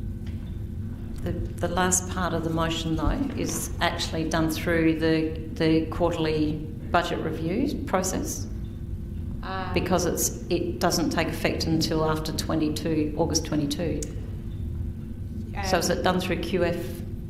We would put it through as a part of the full budget, given that they're already waived from the 1st of July anyway, and we could then action that for the final budget adoption if you... Okay, that's not how that reads to me, because it says reported to council via budget reviews. Yeah, okay, sorry, that's probably around like an update against the progress on those, on the revenue, because we're not actually going to take the revenue out. It'll stay and be absorbed in the proposed budget. So reporting against how we're achieving against the budget would be through budget review.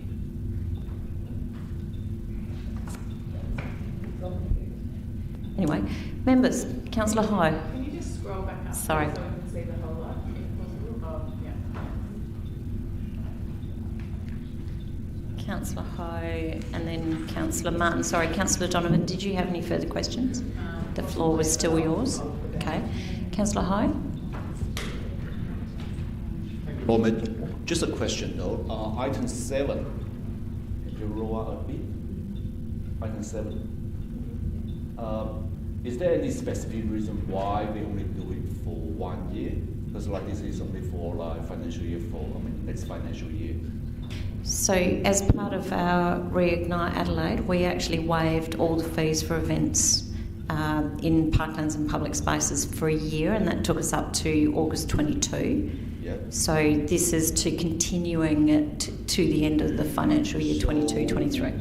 Which means by the end of say 2023, the financial year 2023, then you will have to go back to council for voting again to determine whether or not. Apologies. Yep, sorry, I was looking at number 8 instead of number 7. That is an annual thing, just as each year we declare the rates. Okay. and we have frozen the rate and the dollar for the last 8 years. The fees and charges will come back to council every year for our decision around budget. We have waived the outdoor dining permit fees for the last 3 financial years, and this is asking us to do it again for the next financial year. So this is standard practice. It's what we do every year. Okay. Correct, Councillor. Thank you. Every year. Councillor Martin. Thank you. So I'm a bit confused by the discussion, but I'm taking what 8 means is that the foregone revenue, which I applaud by the way, will go to the bottom line of the budget, so our deficit rises to, our operating deficit rises to somewhere near 2 million. Is that about right? CEO. Thank you, through the chair. We haven't actually got the numbers yet that we are going to bring in to you on the 28th of June. So while the budget has been out for consultation as a deficit budget, Executive will be discussing the position this week, and Grace is working very hard to get the final dollars in from the income side, which is the rates revenue. So it's a bit early to say at this point whether we'll be putting up a deficit budget or not, based on what happens here tonight, but obviously this will need to get factored in.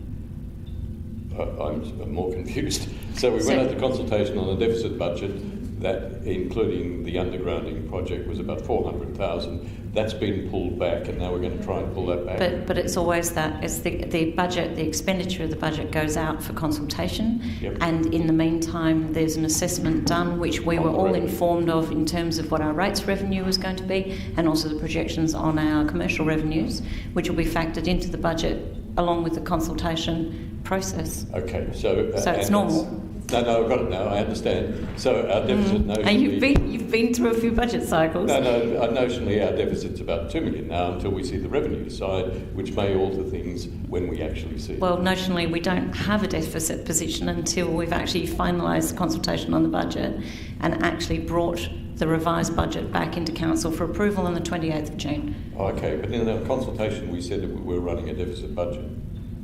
Correct, but we also said to the councillors that we actually hadn't landed on what our revenue figures were, which has to do with our rates. Yep. So we hadn't landed on our complete income target or income revenue, but we actually put all the expenditure out to consultation as we do. I'm happy to hear the question. That's right. I'm asking you. Councillor Hyde. Here, normally I'd go from a question through to speaking rather than go to another councillor, but there you go. Through you, Lord Mayor, is there any mechanism by which we could indicate that we wish to continue waiving them, or just get rid of it altogether? Because well, we can't bind the next council. It's not usual. Bind the next one. Well, no, we've made the same decision on rates, councillor, every year to freeze the rate and the dollar. And even though some of us made commitments prior to the last election that we would continue to freeze the rate and dollar, it is an annual decision by council, as is fees and charges. I understand that, but is outdoor dining a fee schedule for outdoor dining? Is that specifically demanded in the Local Government Act? Rates obviously is in the Local Government Act. The outdoor dining permit structure is a structure of our creation, is a construct of ours. My understanding is that there is a fee for any public realm space, and therefore we have to waive it. So there is a fee, just like permits, building permits, etc., that there is a fee for use of public space, and that includes outdoor dining. CEO? Oh, yeah? Thank you. I might have to take an early night. Thank you, Lord Mayor. Thank you. Yeah. So, yes, the Lord Mayor is correct. So under the Local Government Act, we're required to charge a fee, and how council sets that is assessed each year. So whether you want to charge a fee or not, you set that fee. In terms of whether there's any more longer-term public policy outcomes you might wish to achieve, those councillors in the chamber from last term will remember that as part of the review of our guidelines in relation to outdoor dining. The concept of carrot and stick was certainly shared in the chamber. So that was the policy position that the previous council endorsed, which was to encourage businesses not to have fixed furniture in the public realm. And as a result of that, fees were discounted and waived entirely for those businesses that complied with policy. So this has been a 5 or 6 year journey here at the City of Adelaide. If you wish to continue that, then my strong advice would be that we take a policy approach and then use the fees as a mechanism further down the track to either incentivise the policy outcome that you're seeking or not. And so to clarify, the only way that it could be done, or the maximum period of time that it could be waived for, is in the new term of council. They could waive it, noting they can't bind future councils, they could hypothetically waive it for the duration of that term. CEO, I'll let the CEO. Thank you, through the presiding member. What any council will continue to see is a fee in their fee schedule for use of public space for outdoor dining. And obviously, if at the beginning of the term we heard loud and clear and had clear council resolution in a similar way that we hear loud and clear around no change to the rate of the dollar, then obviously as an administration we would put 0 in that fee and charge, as opposed to putting a dollar value within that fee and charge. So we cannot affect the structure, but it can be done for the duration of a council term. Well, it could, but then the advice we just got is to actually look at the policy, so we make sure we connect it to the outcomes that we want for the city, and then we can actually make some policy adjustments, which then may result in that being removed from the fees and charges. Thank you, Lord Mayor. And just on what's in front of us at the moment, I'm looking to understand some of the decision making around the report as it was originally presented. Through you, Lord Mayor, the COVID-19 recovery principles, which talk about trying to mitigate costs for COVID-affected businesses and that sort of thing, do they get taken into account during the drafting of these, or should they be taken into account? CEO? Thank you, through the chair. Yes, those COVID recovery principles certainly underpin our approach to the budget preparation work and any budget that we have presented through to council. And obviously those recovery principles have morphed into strategic finance principles, which obviously were workshopped with council and with Audit Committee earlier this year as well. And Lord Mayor, in the ordinary course of business, does our strategic plan factor into the formulation of these fee schedules as well? So, for example, we're a low-cost jurisdiction. Well, I was going to say, as it relates to policy to deliver the strategic plans, but CEO? Thank you, through the chair. Absolutely, and a good example of where we've managed to make a real tangible difference to the business community in the City of Adelaide is around use of public space for city works. So council members may remember a piece of work led by Vanessa Godden and implemented by Steve Zalewski in the last year, which has absolutely transformed the number of permits and the number of fees associated with undertaking city works here in the City of Adelaide, and that has resulted in a reduced fee for those people who undertake city works, as well as really easy process to actually get the correct permit. Yeah. And so just last question, Councillor Hyde. One final one, Lord Mayor. I'm just struggling to reconcile how bringing in, or the proposal to reintroduce outdoor dining fees or to cease waiving outdoor dining fees aligns with our COVID-19 recovery principles and the objectives of our strategic plan. I see your reconciling differences. I think it's actually the responsibility, which fees and charges are going to come in every year. And we will make a decision as a council every year, in the same way we make a decision every single year about rates. So in terms of, and unfortunately I wasn't there at committee, but had I been there at committee. It's not that we want... I noted a lot of the conversation around waiving of outdoor dining permit fees during the week, and there may be no appetite for us to put them back in, but it is a decision every year of council as to whether we want to waive those fees or any other charges or not. And that is actually the business of doing the budget. And our business in doing the budget is to make sure, in this instance, we may have been completely out of COVID and full recovery, but it is actually the business of council. But following on from that, Lord Mayor, could the administration have proposed waiving them themselves? CEO, I'll go to you. That could have equally come to us. Thank you, through the Chair. For those of you that were at committee last week, you did hear our Chief Operating Officer talk to the 4 areas that we were drawing Council's attention to and where we were seeking guidance from the Council in relation to fees and charges. My lesson on this, which I'm obviously happy to take on board, is that perhaps some more additional strategic context, a better connection with particularly the work that McGregor Town has done that demonstrates the rationale of what we're recommending in terms of our fees and charges. I'll take that on board and make sure I work with the team to improve that for any future council. If I can also make the comment that the revenue associated with the outdoor dining permit fees were not included in the 22-23 budget. It's simply there for us to make a decision on, in the same way that we've made a decision on the rates. So, They were in there. No, they're not. They're not included in the 22-23 business plan budget. Is what it says in front of me. No, outdoor dining was. Well, I was told that last week. So, Councillor Hyde, did you want to continue questioning? So, Councillor Martin, you wish to speak?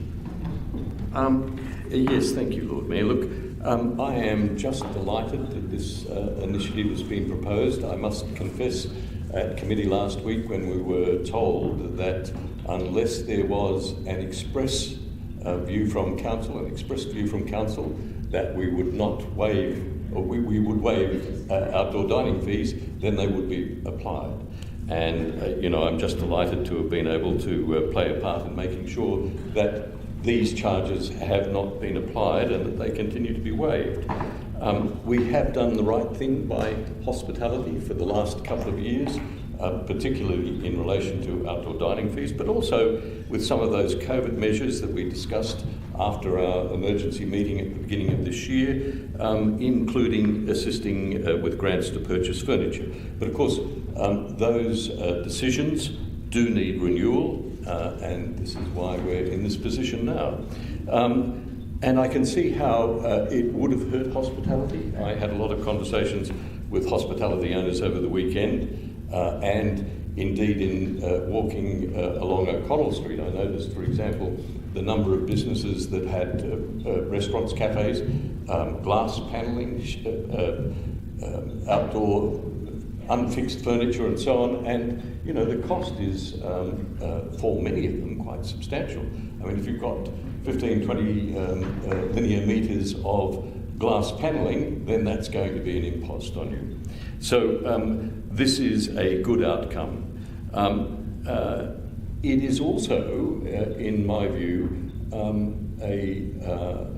a good strategy for us to continue with the waiving of fees for events in the parklands. My difficulty, particularly with Illuminate in Rundle Road, and no charges for the hire of the space being levied, was that it was our intention to levy fees in the coming year, as I understood it, on other events. Now this sets an even playing field. There is no fee now for the parklands, and there is no fee that will apply to events. That is a singular contribution to festivals in the City of Adelaide, and one that I endorse thoroughly. I hope that we can address the cost of foregoing this revenue, but I am confident, having some knowledge of the way in which the budget process works, and the extent to which we seem to catch up during the course of the year, not least how we seem to be able to generate more revenue from rates than we usually think we can. So I look forward to seeing this policy in practice and to being able to share that with some of our hospitality people. Thank you, Councillor Martin. Councillor Snow. Thank you, Lord Mayor. I just want to take this opportunity to thank Councillor Martin for his advocacy on this particular issue, including a letter-writing campaign, which I believe had a significant effect on the implementation of this amendment. So thank you, Councillor Martin. I appreciate your due diligence. I actually would just take a moment to say that I was actually very, very disappointed at the conversations that were happening during this week. I don't think there was any intention for council as a whole to reintroduce outdoor dining fees, and in fact I think it was Councillor Kouros and Councillor Abraham today who brought that through first in 2019, and it's been waived ever since. So to be used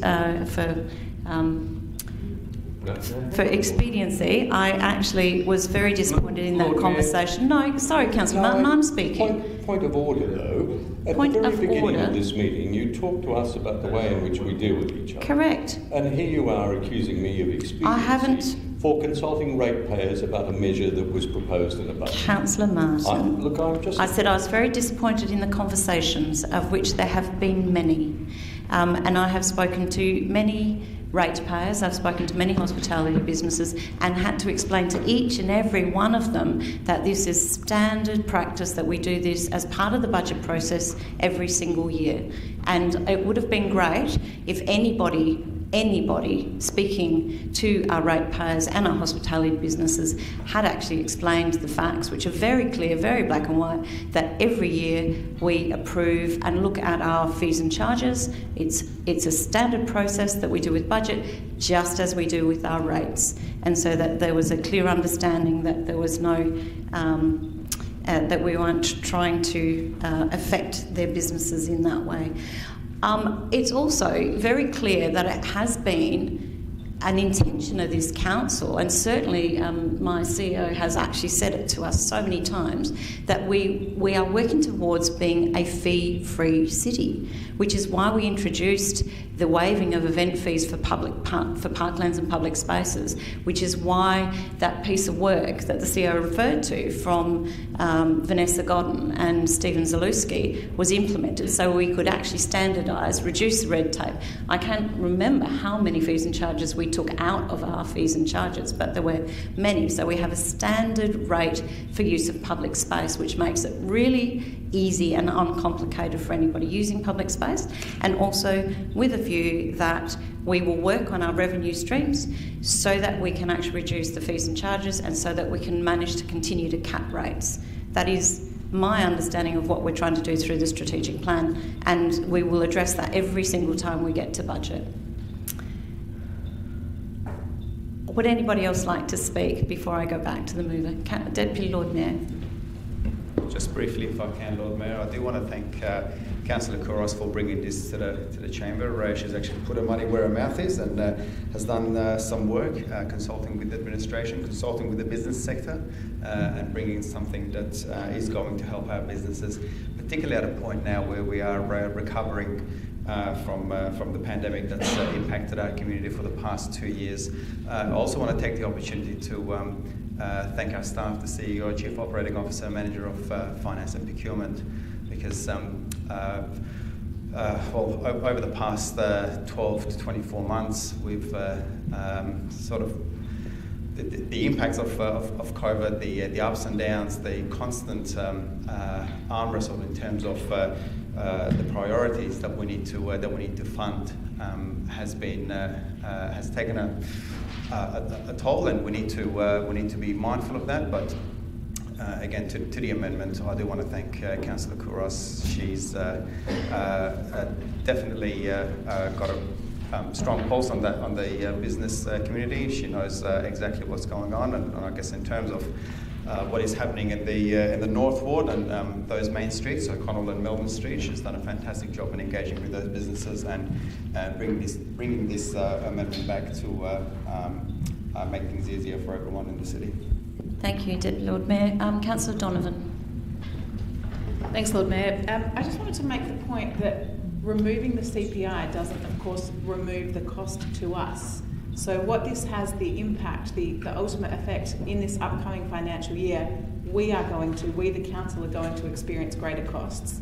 So if we take that additional cost off from these fees and charges, which is one of our income sources, then it's not that we're just waiving it for this group of people. We effectively have less income to do the things that we need to do.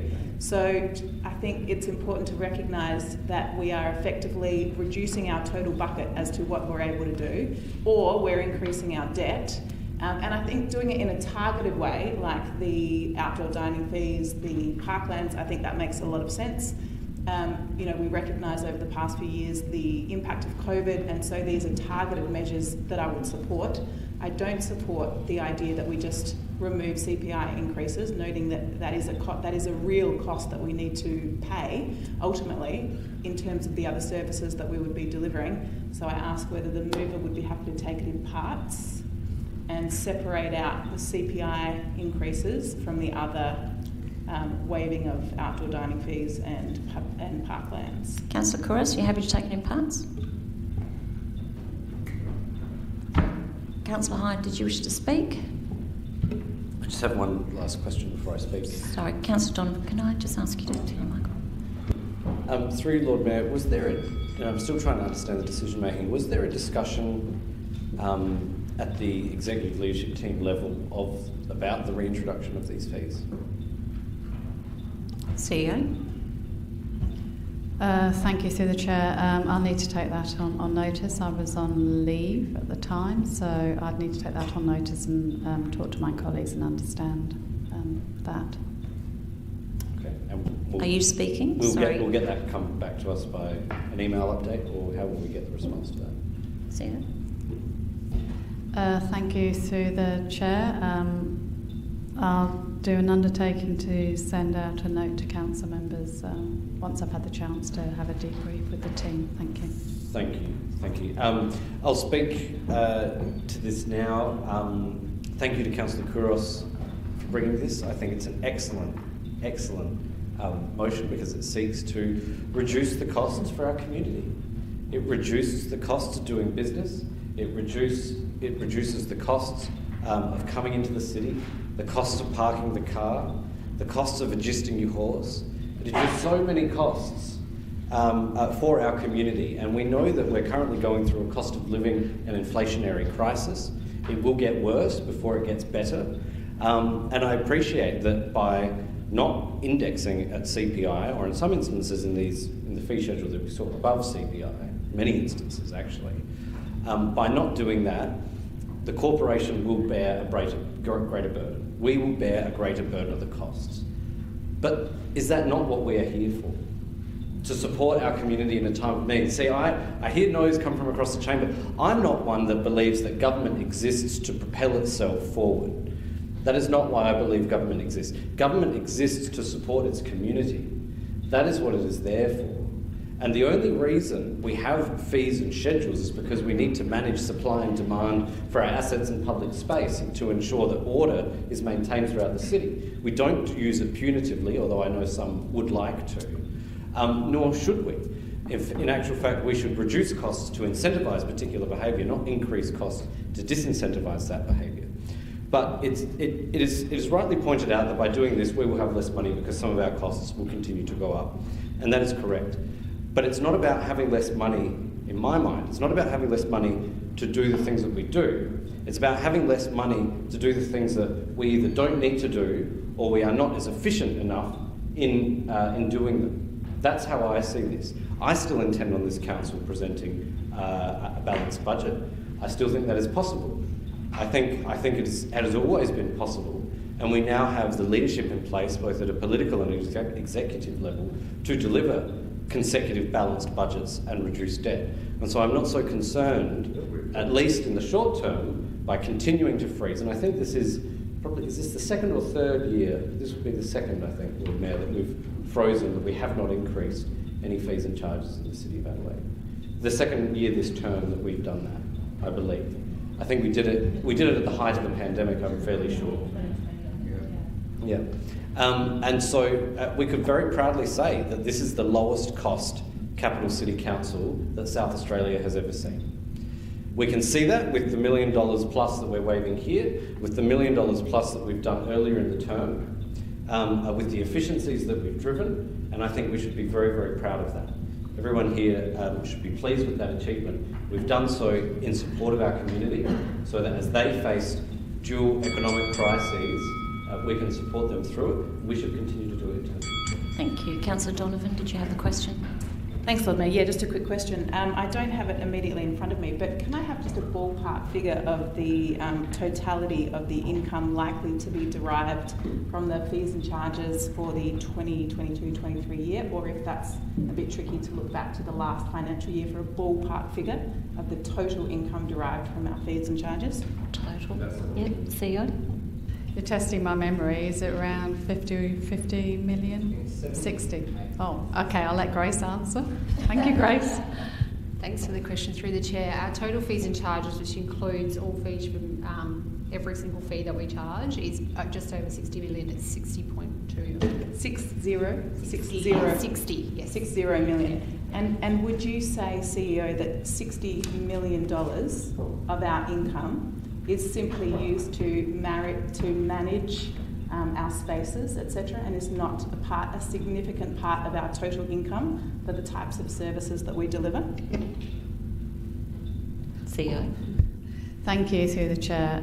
Our fees and charges make up user charges, so people that use our commercial businesses here at the City of Adelaide. It's also things like expiations and parking tickets, and not expiations, but parking tickets for on-street parking.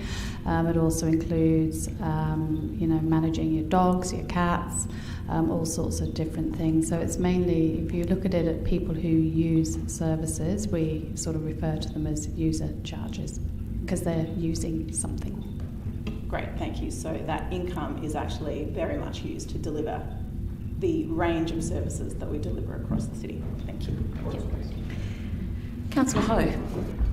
Thank you, Lord Mayor. I'd like to speak to support this amendment. And indeed, before the amendment put forward, I was going to challenge the outdoor dining fee only, and until I see all these changes. Indeed, I see where Councillor Donovan's point, and indeed, that was my concerns before. But after I look at this, I thought, well, hang on, the council should certainly have more fat compared with our small business operators. And besides that, our CEO the CEO is the head of a much bigger organization, should have better skills and experience compared with those small business owners. So therefore, you could make your organization be more efficient compared with those guys. So I said, well, in this case, I think I'd like to support the whole thing. All right, thank you. Thank you, Councillor Ho. Councillor Kerr. Yeah, I'll speak briefly. It's not done lightly, this stuff. There is, it's a fact that inflation is very serious and getting much more serious. It is a fact that, for example, outdoor dining fees mean that businesses that do not have outdoor dining as part of their business model end up subsidising those businesses who do have outdoor dining. And I understand, I will be supporting the motion, I understand the overall impetus is the benefit is a holistic one. It means that more people will enter the city in general because of the idea that we're open for business. But I think we do have to become cognizant of some of the issues where, for example, non-hospitality businesses end up subsidising hospitality and don't see any real benefit from it because they are paying full tote odds for their interior spaces. And that applies to hospitality who also just don't have large outdoor dining spaces. We have to come to grips with these things at some point. Having said that, and noting the issues, the questions about the loss of revenue to the council, I'm going to support this. One of the reasons I'm going to support this too is because I've noticed that there's been a steady decline in the number of on-street parking spaces over my term as councillor, and that includes, for example, Hindley Street. Hindley Street has seen daytime parking basically gone. And the point I've tried to make to the administration is that you have non-hospitality businesses on Hindley Street, you have accountants, architects, etc., bookshops.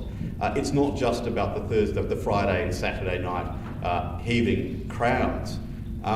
So there is scope for the council, the administration, to reclaw money back, because there are parking spaces that have been removed from our streets.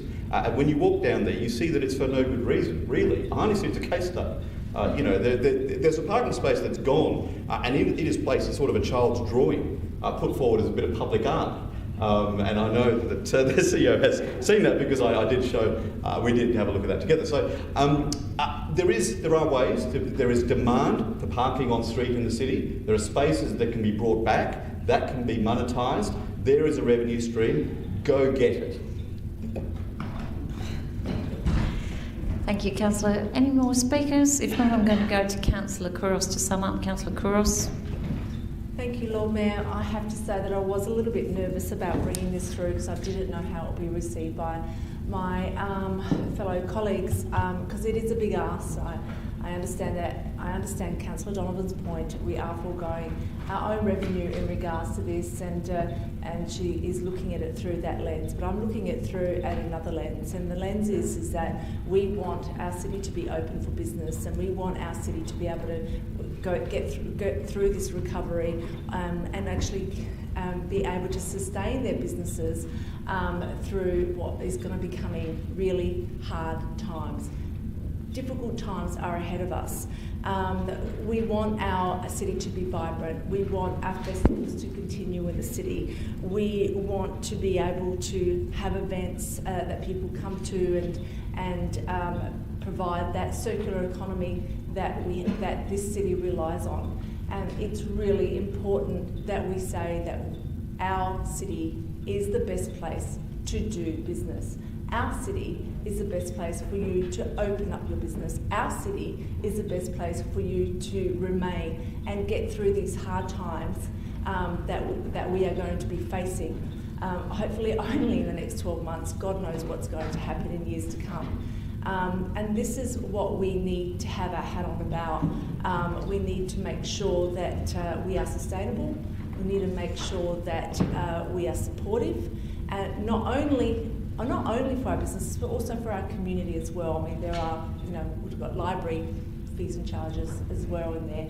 So, that's not going to, that's going to be frozen as well, which supports our community coming to our library. So it's not only the big things, it's also the little things.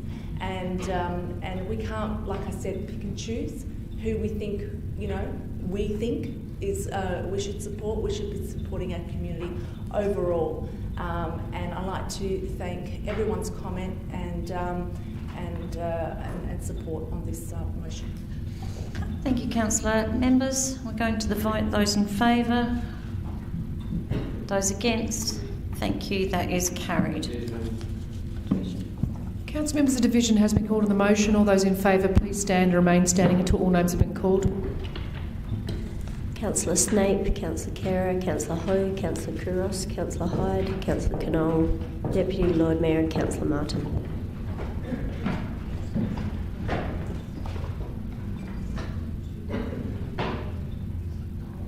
So we're up to 10.12, which is award of contracts.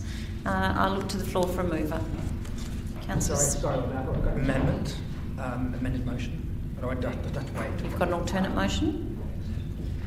Could be. Yeah. Yeah. Therefore, yes, you may stand up and forgive me. Tell us what the alternate is. So keep it as is. Add part 3. That no contracts be awarded to any companies that have either historic or ongoing roles in the offshore detention of asylum seekers. And I'd see a seconder. Just wait till that is finished. Ongoing roles in the offshore detention of asylum seekers. Okay, so you're good? So I'll look for a seconder.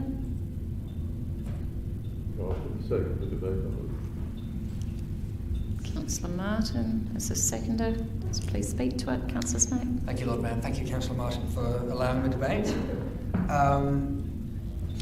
For me, this is an ethical question, and it's quite. I'm not naming any companies. I'm not going into the specifics because I'm aware of confidentiality reasons and stuff.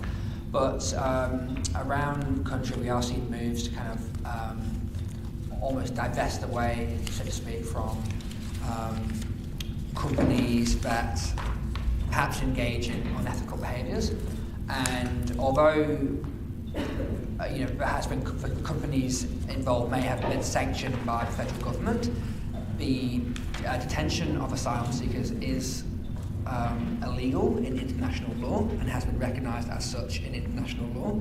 And as such, this is just, in my mind, a simple policy position to take, and it's the ethical stand to take. I could go on for a long time about this, but I don't think there's actually that much more to say. The writing was on the tin.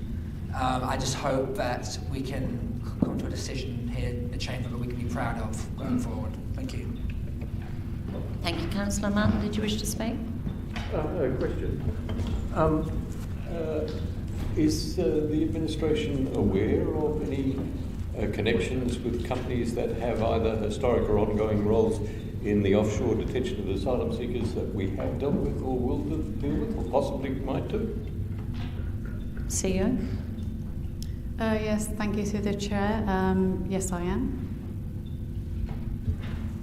Yes, I am. That is to say, you are saying to me you are aware that we have dealings with companies that have either historic or current dealings with the detention of asylum seekers. Thank you through the Chair. Historic, I'm not sure about any current ongoing contracts, but I'm certainly aware of an historic contract from quite some time ago.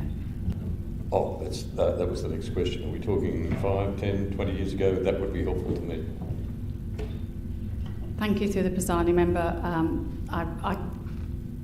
You're pushing me on this one. I'm not sure. It was a while ago. Well, it could have been last term of council or even longer. Oh, okay. Last 5 years. Would anybody else like to speak to the motion? If not, I'm going to Councillor Snape to sum up. Sorry, Councillor Donovan. Just a question. How would you interpret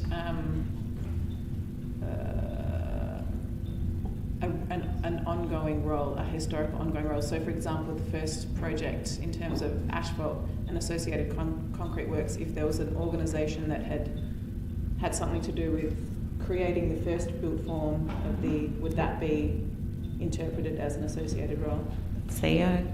That's correct, yes. So we would need to examine all procurements and contracts to make sure that they hadn't undertaken any work.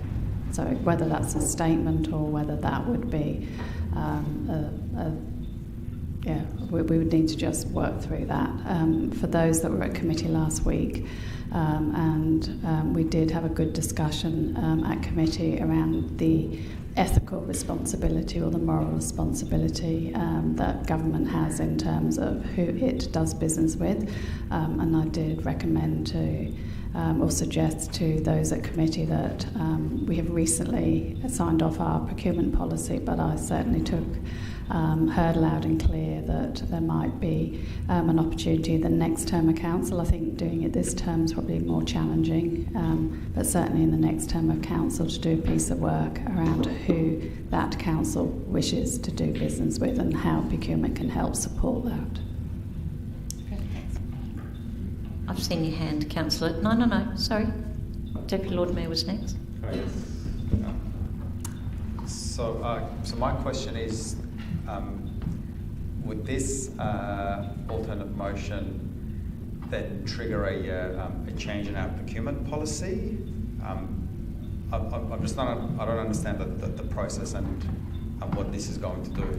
Okay, I'm going to ask the CEO. Thank you through the Chair. I would see us needing to require anyone that we procure any goods or services with needing to fulfil the intent of that.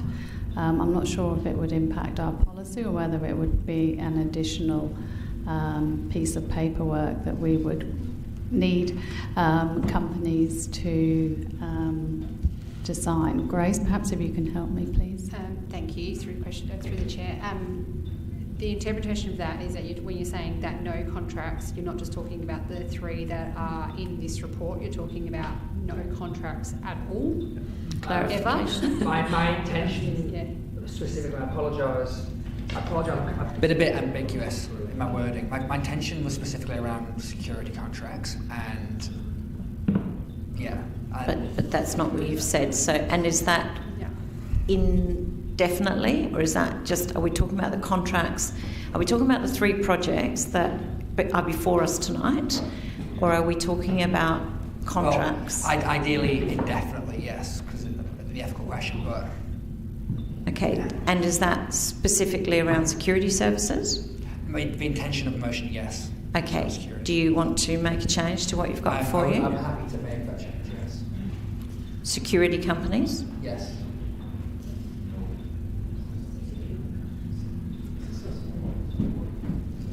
And I'm just going to go to the seconder to see if you accept that variation. Okay, that might change the discussion. I have Councillor Hyde. Just going back to the report, I'm not sure if I'm missing something, Lord Mayor. We haven't been provided with the prospective successful tenderers that we're awarding. My understanding is that we're done. And CEO. There hasn't been a separate confidential report. No.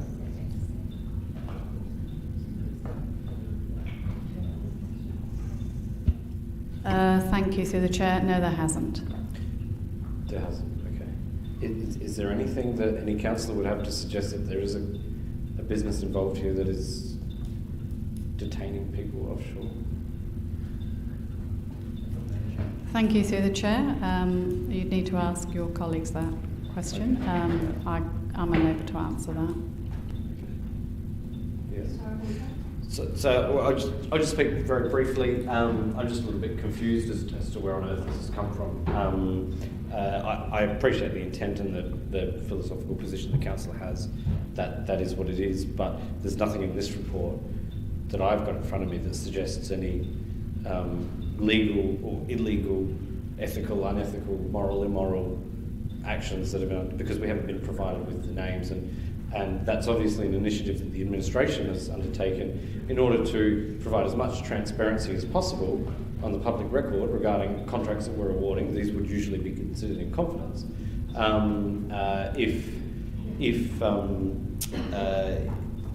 So I just perhaps if through you, Lord Mayor, the mover could clarify whether they have received information outside of session confidentially from administration that would indicate the result of this motion may change if 3 were carried, or the result of the report, rather.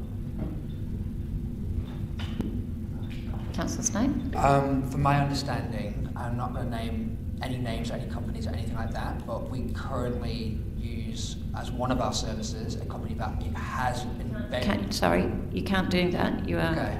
You can't. I don't know how to answer this question then. Do you have information that the other councillors don't have? Google it, mate.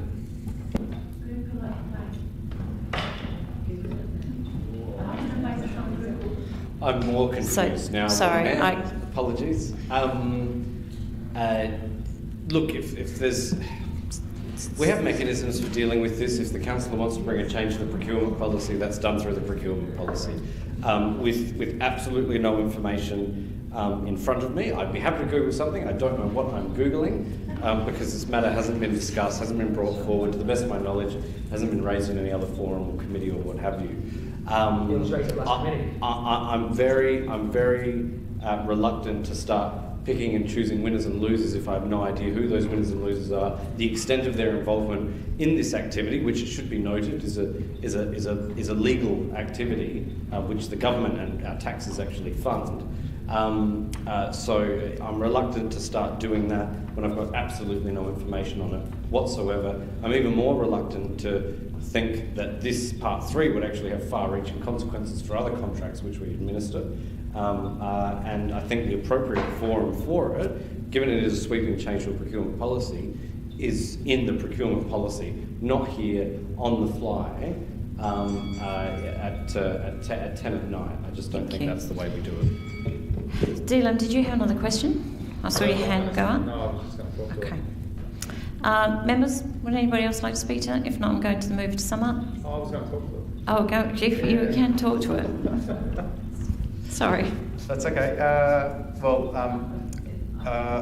I guess for points 1 and 2, can I just thank administration for giving us all the information in public on a public agenda. I'm noticing that as time has been going by, we've been receiving more and more of this sort of information on the public agenda, which is great for us. We're becoming a lot more transparent, and I guess this is the sort of information that our residents and ratepayers may want to see. In terms of point 3, I don't know. I can't support it in its current form, just because I feel that this is something that you probably need to do through a review of the procurement policy. I know that maybe 2 or 3 years ago we did some work around our procurement policy where I think we were looking at a social procurement aspect. So I think that point 3 would probably need to take it through the same channel. So if the mover is happy for us to take it in parts, I'll be happy to do that, but I won't be able to support point 3. Thank you. Are there any other members who wish to speak? Councillor Martin? Yeah, look, thank you, Lord Mayor. Look, I support the right of Councillor Snape to raise this, and it is his right to raise anything on the fly at any hour, as indeed is the practice in this council. In fact, it's a very early on-the-fly matter. Often they're at 3 in the morning. But look, I do want to object to the notion that there is nothing unethical or ethical or moral or immoral that is before us. What is before us is a councillor who is concerned to ensure that there is, in the dealings of this organisation, no company which has in security detained asylum seekers. It is a politically unpopular thing in this country. In case people haven't noticed, a government was recently turfed out partly because of that policy, and indeed we have our Prime Minister exhorting us to do better when it comes to detaining people, including families, in remote and other locations. Now I see the sniggering and the smiling down there. It's bemusement. Continue, please. No, well, look, Lord Mayor, this is exactly what Councillor Mackie said in his letter of resignation. Councillor, continue talking to the item before us, please. I was trying to. No, Lord Mayor, you had to. You just. Lord Mayor, I actually support this, but I'm not going to support the motion. Not for the reason of the insertion that Councillor Snape has proposed to us. It is simply that I'm uncomfortable about approving the award of contracts, as I mentioned at committee, and none of these people were there, I don't think. I mentioned, you were, sorry, I'm just talking about the end of the room. We are talking about $30-odd million worth of contracts here, and we are authorising the Chief Executive to delegate to execute the relevant contracts, including approvals of any variations. Now, it is not that I don't trust the CEO in these matters. I do trust him. However, I'm a bit old-fashioned. I believe we're actually here to make decisions about major items of expenditure, and $30 million is a lot of money, particularly over the period of time that's proposed in this motion. I actually think it would be a derogation of my responsibility as an elected member to agree to this. It is something that ought to be decided in confidence by an elected body, not delegated to a chief executive. And There is no reflection on the character of anyone in what I'm saying, other than my saying this is, I think, a responsibility of the elected body. Councillor Kouros. Thank you, Lord Mayor. I wasn't going to speak to this, but I think I would like to make it clear. I don't think anyone is taking away the seriousness of what, in regards to what point 3 is. But I think we have methods and procedures in regards to it, and to base it on something that you have to Google doesn't seem to support the what is happening here tonight. So I think there maybe Councillor Snape might need to have a chat with administration about what his intent is and his proper ways of maybe bringing this forward to have better discussions. Thank you. Councillor Donovan. Just a quick question, Lord Mayor. If this fails, given it was a varied motion, what then happens to it goes back to the original motion. Sorry, it was an alternate motion. It's an alternate motion. It does still go back to the original motion. Someone can move the original motion. Right, yes. Yep. Councillor Snape, would you like to sum up? Yes, Lord Mayor. I've just been informed that, in fact, it is in public domain now, and the article is in Daily, that sorry, just before, just Councillor, in summary, it is in public domain that Wilson Security is paid to our security, and there is a well-documented case of them being involved in the offshore detention of asylum seekers up until, I believe, 2017, and including ongoing... Sorry, Councillor, just because it's in the public... This is about an award of contract, and that was a clear breach of confidentiality. It's in the public domain. It doesn't matter if it's in the public domain. I take that as you're summing up?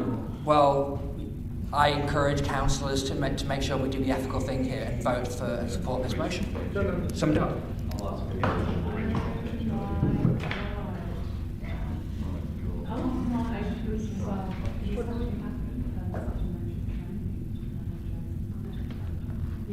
Yep. So, CEO, are you pulling the report? Yeah. Withdrawing the report.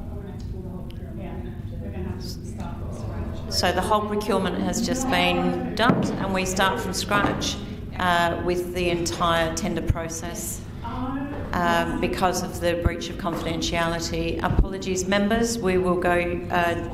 We'll pause for a minute.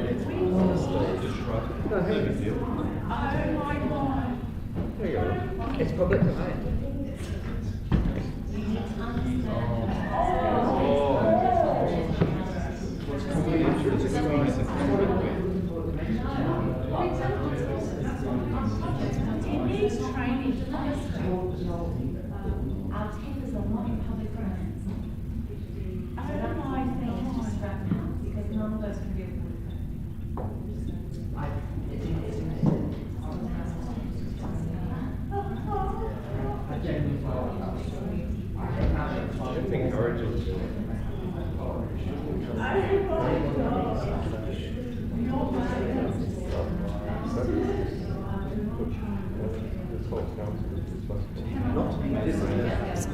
Members, I'm going to actually go back to 10.12. Could I ask if someone could move, please?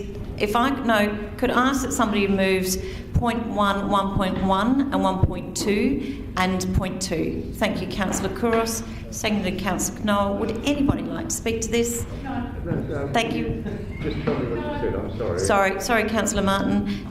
We're moving 1.1, 1.2. Right. Just delete 1.3, please. Delete 0.3.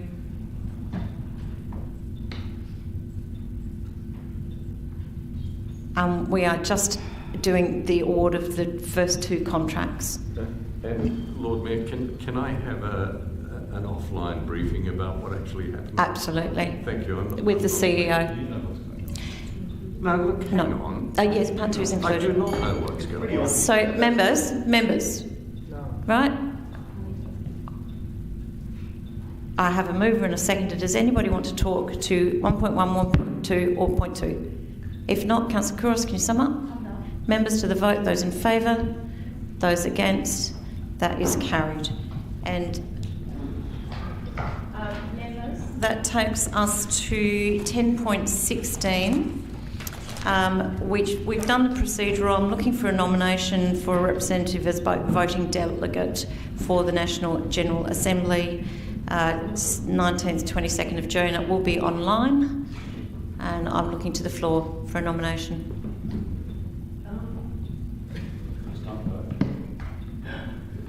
No? I nominate Councillor Kouros. Councillor Kouros? No? I nominate Councillor Martin. Councillor Martin? I think I'm doing my hair that day. I nominate Councillor Hyde. I don't do junkets. Lord Mayor, would you like to represent this? Look, if there's no other councillor that wishes to be nominated, I'm happy to be the council representative. Okay, thanks, Lord Mayor. Thanks. I just need a motion to appoint myself as the council. Thank you, Deputy Lord Mayor. Thank you, Councillor Knoll. Members to the vote, those in favour, those against. Unanimous.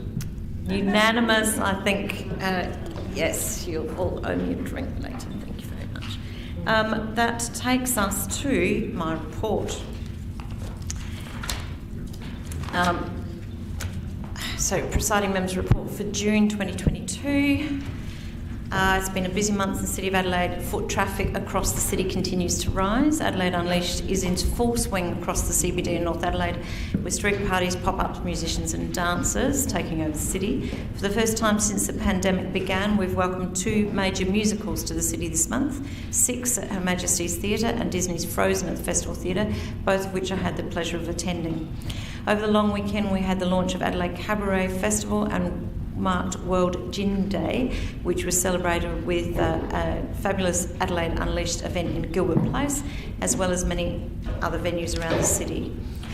On May 19th, I attended the launch of the 22 Umbrella Festival, and after a very challenging couple of years for our live music industry, this year's festival is all about supporting our grassroots music industry, in particular the bricks and mortar venues, as well as the artists and small businesses to recover and get back to full capacity trading. This year we made Umbrella event registration free for Friday night live events and otherwise offered reduced fees to get as many local artists and venues involved within the City of Adelaide. We also doubled our investment in Friday night live, providing an additional $90,000 to venues for musicians to perform at or outside their businesses, bringing more live music to Adelaide and of course supporting a strong live music presence across the city. I haven't mentioned that we're a UNESCO City of Music, but we all know that.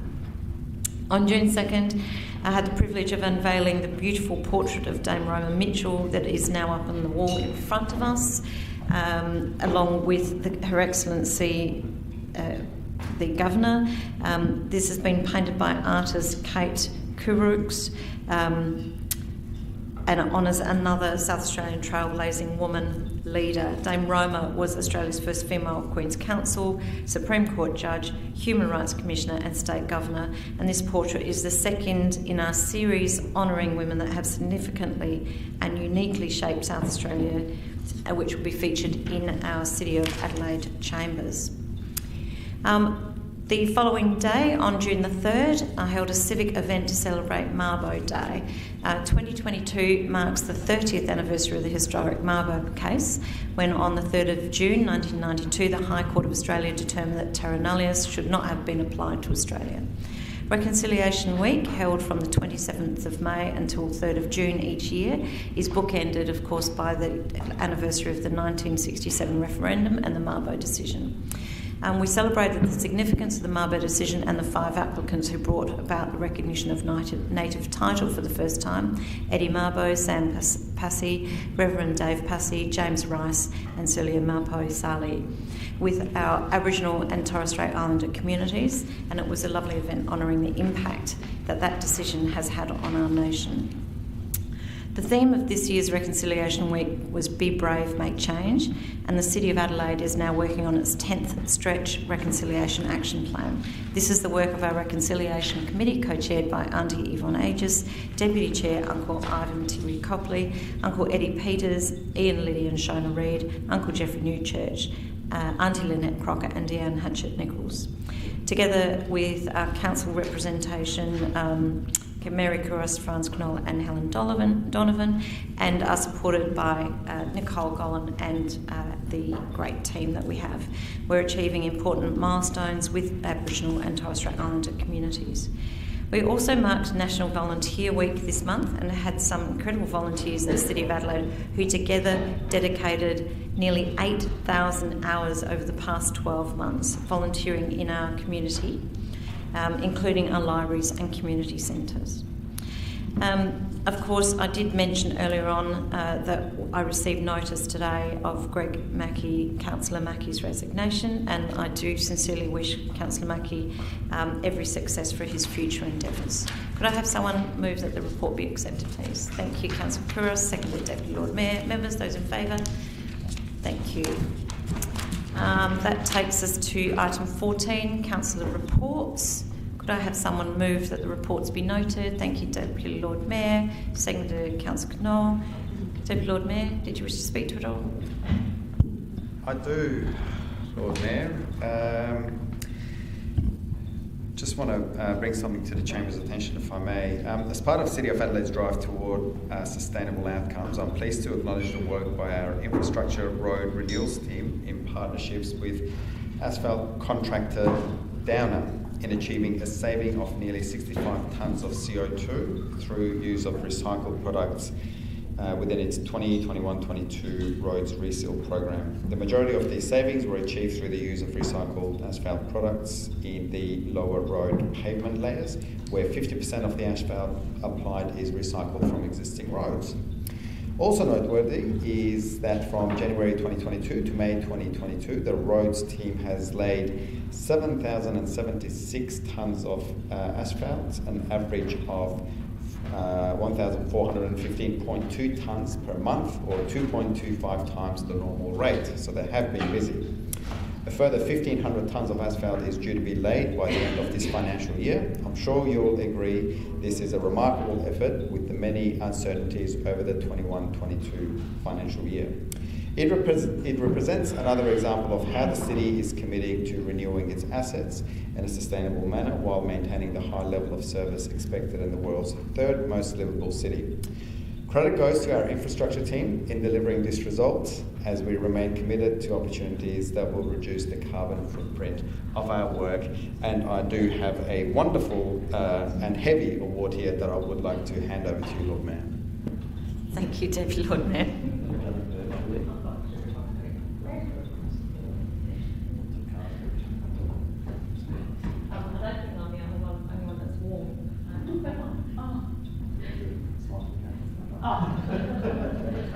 you. Excellent. Enjoy. And congratulations, CEO. Congratulations, team. There we go.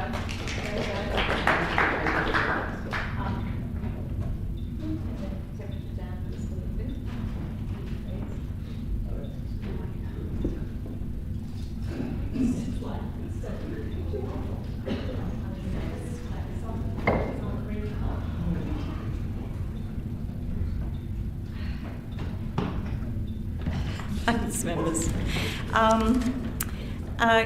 I'm going to take, with leave of the chamber, I'm going to take the questions on notice as read. No, I wanted to... Sorry, Councillor. I haven't actually finished on this one. No. My apologies. That's all right. Sorry, Councillor Knoll, did you speak at all? To item number 14? No? Councillor Martin? Yes, Lord My Mayor. apologies. No, that's all right. I just wish to advise that I attended on the 19th of May a meeting of the Adelaide Airport Consultative Committee on Zoom, where a number of matters of interest to the City of Adelaide were raised, including the remarkable recovery reported by Air Services Australia in the number of aircraft movements in and out of Adelaide. Pre-COVID, the number was about 250 plus per day. It has now returned to 220 average aircraft movements per day. Unsurprisingly, COVID has caused some permanent damage, and it was reported that the City of Adelaide's connection to the world through Emirates Airlines is now gone permanently. The airline has removed its staff and officers from the City of Adelaide. The only connections between the City of Adelaide and Europe that are of a direct nature are provided by Qatar and Singapore Airlines. And pleasingly, Air New Zealand will return to the Adelaide market in July. Unfortunately, there have also been some concerns expressed by residents of the wider City of Adelaide, and particularly the City of Adelaide, in relation to aircraft movements and especially helicopters in the City of Adelaide. It may or may not be known to members that the rules applied by Air Services Australia to the airspace above Adelaide have changed, and that all helicopters now must be twin-engined rather than single-engined. As a consequence, there have been 108 individual complaints, 134 total complaints about nighttime aircraft movements in the first 4 months of this year, compared to 130 for the whole of the previous year. The majority of those complaints relate to helicopter movements. It is unclear whether those movements are SAPOL or the RAR emergency choppers. However, a further report will be presented to the Consultative Committee at a later date. Thank you, Councillor Martin. That was very interesting information. Sad to hear that Emirates has gone, but I think that actually relates very closely to the data that we're getting in terms of visitation, hotels in sort of hotel bed nights, and general spend. Councillor Apologies, Hyde. I just missed a point there. Was it that the Consultative Committee wasn't aware whether it was SAPOL or... This is the helicopters. Yes. Yeah, but they're not sure whose helicopters they are yet? Or? No, they are not. SAPOL has, however, introduced a twin-engine helicopter, and it may or may not be part of the reason for the escalation in complaints. Air Services Australia has undertaken to provide a breakdown of the number of complaints and try to align those with which aircraft is responsible for the complaint to a meeting later this year. Just for the benefit of the committee, Lord Mayor, I am aware SAPOL have been conducting a lot of training lately. Yes, I think it's to facilitate that new aircraft that they have, so I wouldn't be surprised if that I've makes heard that as well. A bit of it. But there is a definite noise difference. Has anybody else got anything to contribute to council members' reports? If not, I'll go back to Deputy Lord Mayor to sum up. Members to the vote, those in favour, those against, thank you, that is carried. Members, we're happy to take questions on notice as read. Yes, thank you. Any questions without notice? Councillor Martin. Just a question of clarity, Lord Mayor, in relation to Adelaide latest news. The administration responds in point 2 that staff time was 22.5 hours per brochure. Is that referring to each of the panels on the brochure that was produced, or the brochure as a whole? The brochure as a whole. So. As a whole, and therefore the inserts refers to the brochure as a whole. Correct. Thank you. And one further question in relation to question on notice in relation to the city skate park. I thank the administration for the detailed answer, but I still don't know, has the main skate bowl been moved further south? I understand a second skate bowl has been constructed closer to Glover Road, but has the main skate bowl been moved further south? I think the question that... Oh, so it's a follow-up question. Okay. Not Councillor. Director McCready. Through you, Lord Mayor, on the whole, it's consistent with what was presented to Council before. The only addition is the extra piece where we got funding for a small bowl, but it's basically within the footprint. Thank you. Members, any other questions on notice? Without notice? No, that takes us through. Just actually before we start motions, is everybody happy just to have a 5-minute break? Comfort break? Yes, thank you. Thank you. Is 5 minutes okay? Yep, thank you.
Councillor Donovan.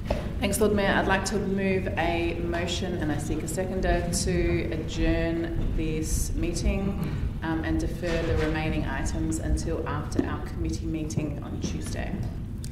Seeking a seconder. Come on. Thank you, Councillor High. So you need to speak. Do you want to speak to it? No. I think it's sufficient to say that it is already 10:10 and we have 12 motions ahead of us. I don't think anyone's making good decisions at 10:10 times 12 motions, so I suggest that, given we're meeting anyway next Tuesday, that we defer the remaining items until before or after our committee meeting. Councillor High, did you wish to speak to that? Members? Councillor Martin? Yes, Lord Mayor, look, I think this is a sensible motion.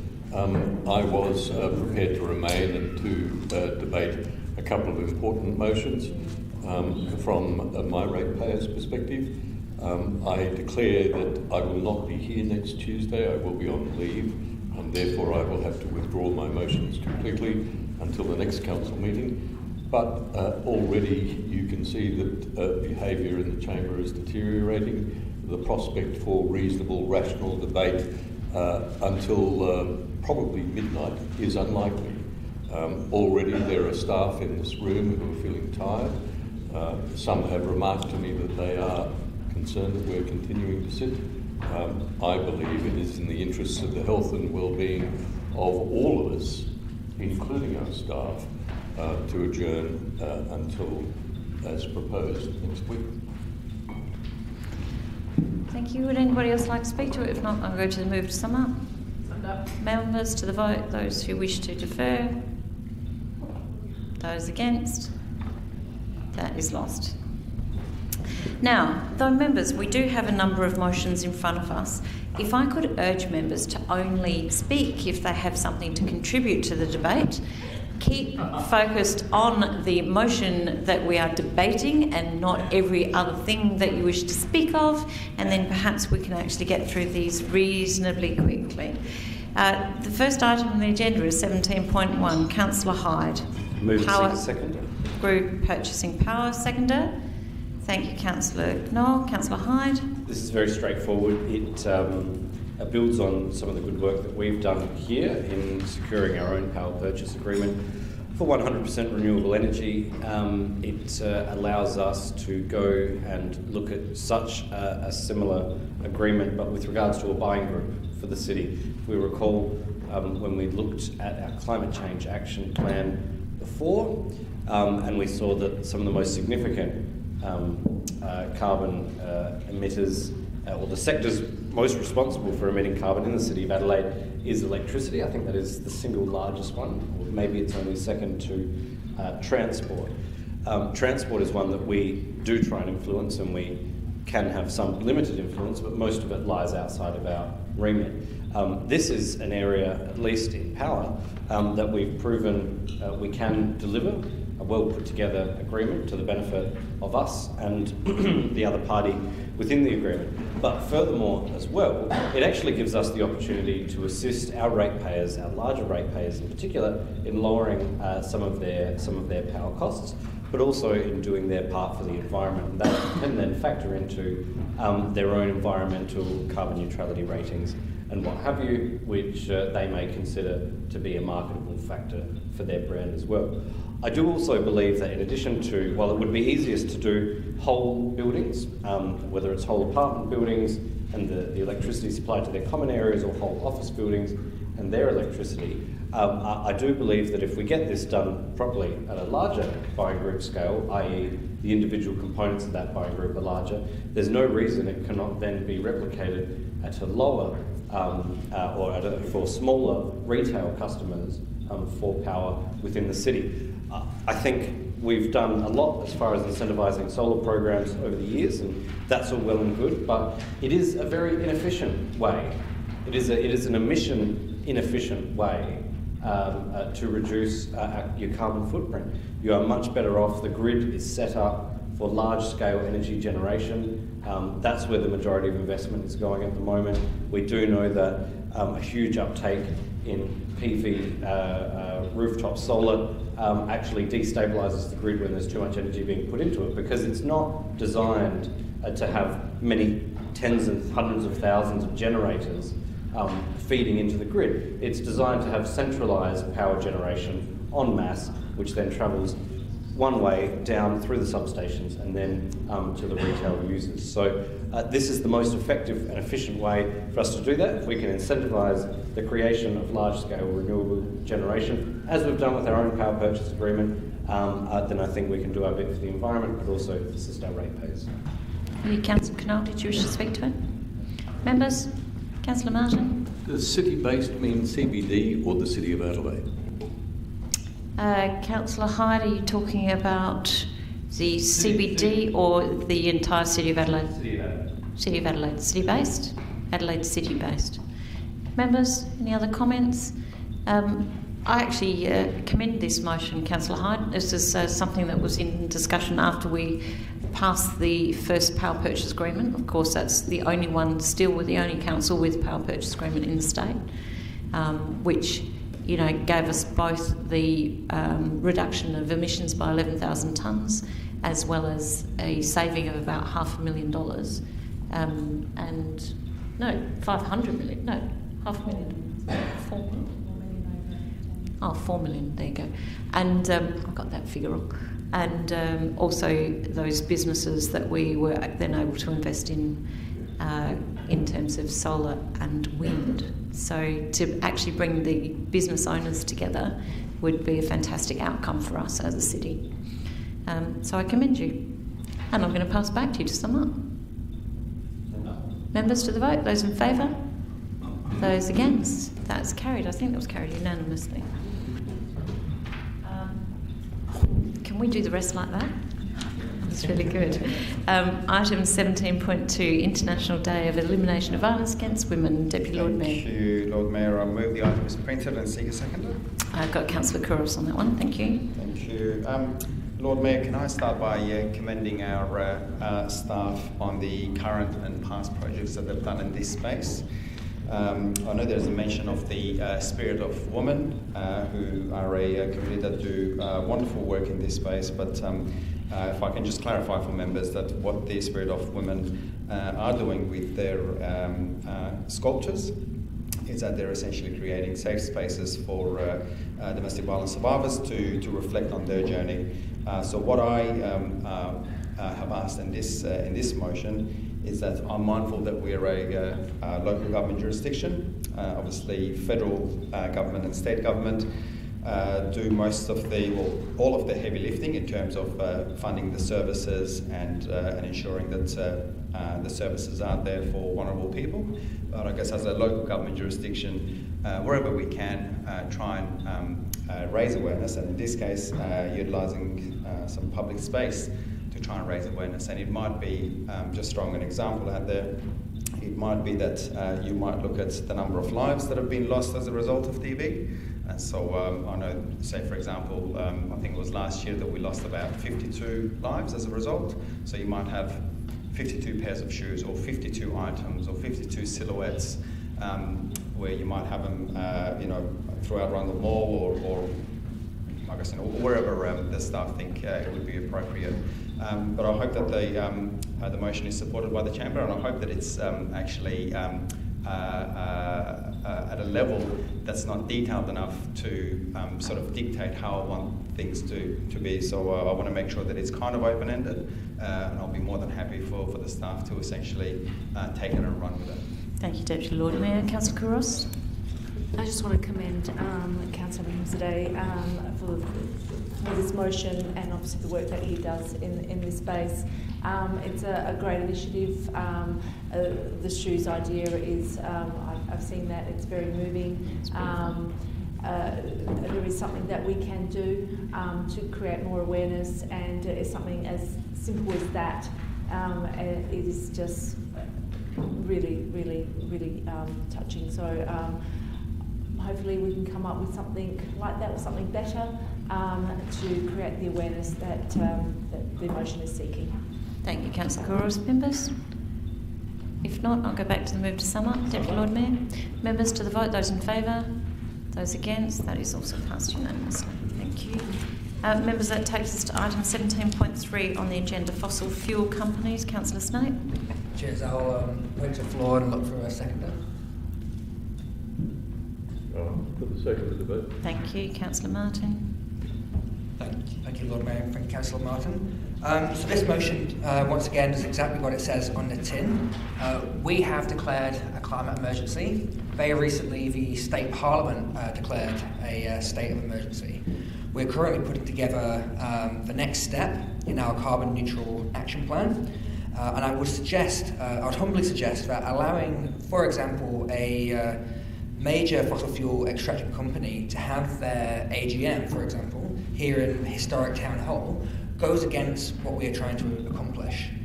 My motion has a pretty narrow scope in regards to, it's only really referring to the Town Hall, community centres and libraries. It's not about roads, it's not about public realm or anything like that. And it's only specifically fossil fuel extracting companies, which is, once again, a limited scope. But that being said, I think it is important. The world is moving to divest from fossil fuels, and while it is a bit of a token gesture, this is an important gesture nonetheless. And with that, I'll put it to the floor, I guess. Thank you, Councillor Martin. Did you wish to speak? Members? If not, I'll go back to the councillor to sum up. Summed up. Members, to the vote. Those in favour? Those against? That is lost. Council members, the division has been called on the motion. All those in favour, please stand and remain standing until all names have been called. Councillor Snape and Councillor Martin. Thank you, members. That takes us to 17.4, elected member developer contact register. Councillor Snape. I'll once again put it to the floor and seek a seconder. Members? I'm happy to second that. Thank you. Councillor Martin. Councillor Snape. Thank you, Lord Mayor, and thanks again, Councillor Martin. As someone, as I mentioned earlier, who was elected on a platform of transparency, I think we need to walk for walk as well as talk for talk. This isn't about demonising or isolating developers. If this motion passes, it simply provides a public record of meetings between the elected decision makers here in this room and property developers. The elected decision makers in this room which decide policy around development and around built form in our city. This is simply about transparency, transparency, transparency. Councillor Martin. Yes, look, I will speak, Lord Mayor. At first look, I do want to, in the spirit of your note inviting us all to show respect to one another, call out the behaviour of Councillors Hyde and Kouros, who sniggered as Councillor Snape was speaking. I watched them. It is disrespectful. It is not in the spirit of what you proposed earlier today. Okay, and it sorry, is I didn't see either of that. So. Precisely the reason Councillor Mackie is not here tonight. Lord Mayor, I endorse this. I endorsed it previously, and I do tonight. There is a fallacy, and I will hear the argument here tonight, that there's only one person who has contact with developers in this room, that is the council representative on the Development Assessment Panel. That is not correct. We all have contact with developers, particularly as council is a developer dealing with other developers. We currently have at least 3 projects involved where there is contact with developers. There are projects of a minor nature, that is in $10 million or less in value, where we have frequent contact with developers. And I have to report, I've been approached by them. In fact, I was threatened by one not so long ago, suggesting to me that unless I agreed to the development he was proposing as a representative of the community, then certain things would happen. Now, additionally, there have been development proposals before this council related to our property or our financial support, where I and others, all of these people in this room, have been offered inducements, not necessarily associated with the proposition before us, but inducements in the forms of tickets, meals, things of that nature. Those are things that are relatively minor, But for an organisation, and there it goes again, the smoke, but for an organisation that's supposed to set standards for transparency, for standards in public behaviour, we ought to be setting the example, not attempting to frustrate it whenever it comes before us. And indeed, the snickering that I'm seeing down there suggests to me that, no, Lord Mayor, I saw it a moment ago when I was concluding my thought, it's still there. That kind of behaviour is, in my view, disrespectful to the community. The community, our stakeholders, Lord Mayor, this us. is an irrelevant contribution. Him saying that my behaviour here, sitting here, clearing my throat, somehow aligns with the motion in front of us, and then community standards. Thank you, Councillor Hyde. This is a look of confusion. Thank you, Councillor Hyde. Councillor Martin studies it well, because it is perpetually on my face when he speaks. Utter confusion. There is 30 seconds less. That's all right. That's the kind of disrespect that I'm talking about. It happens constantly. It's happening now.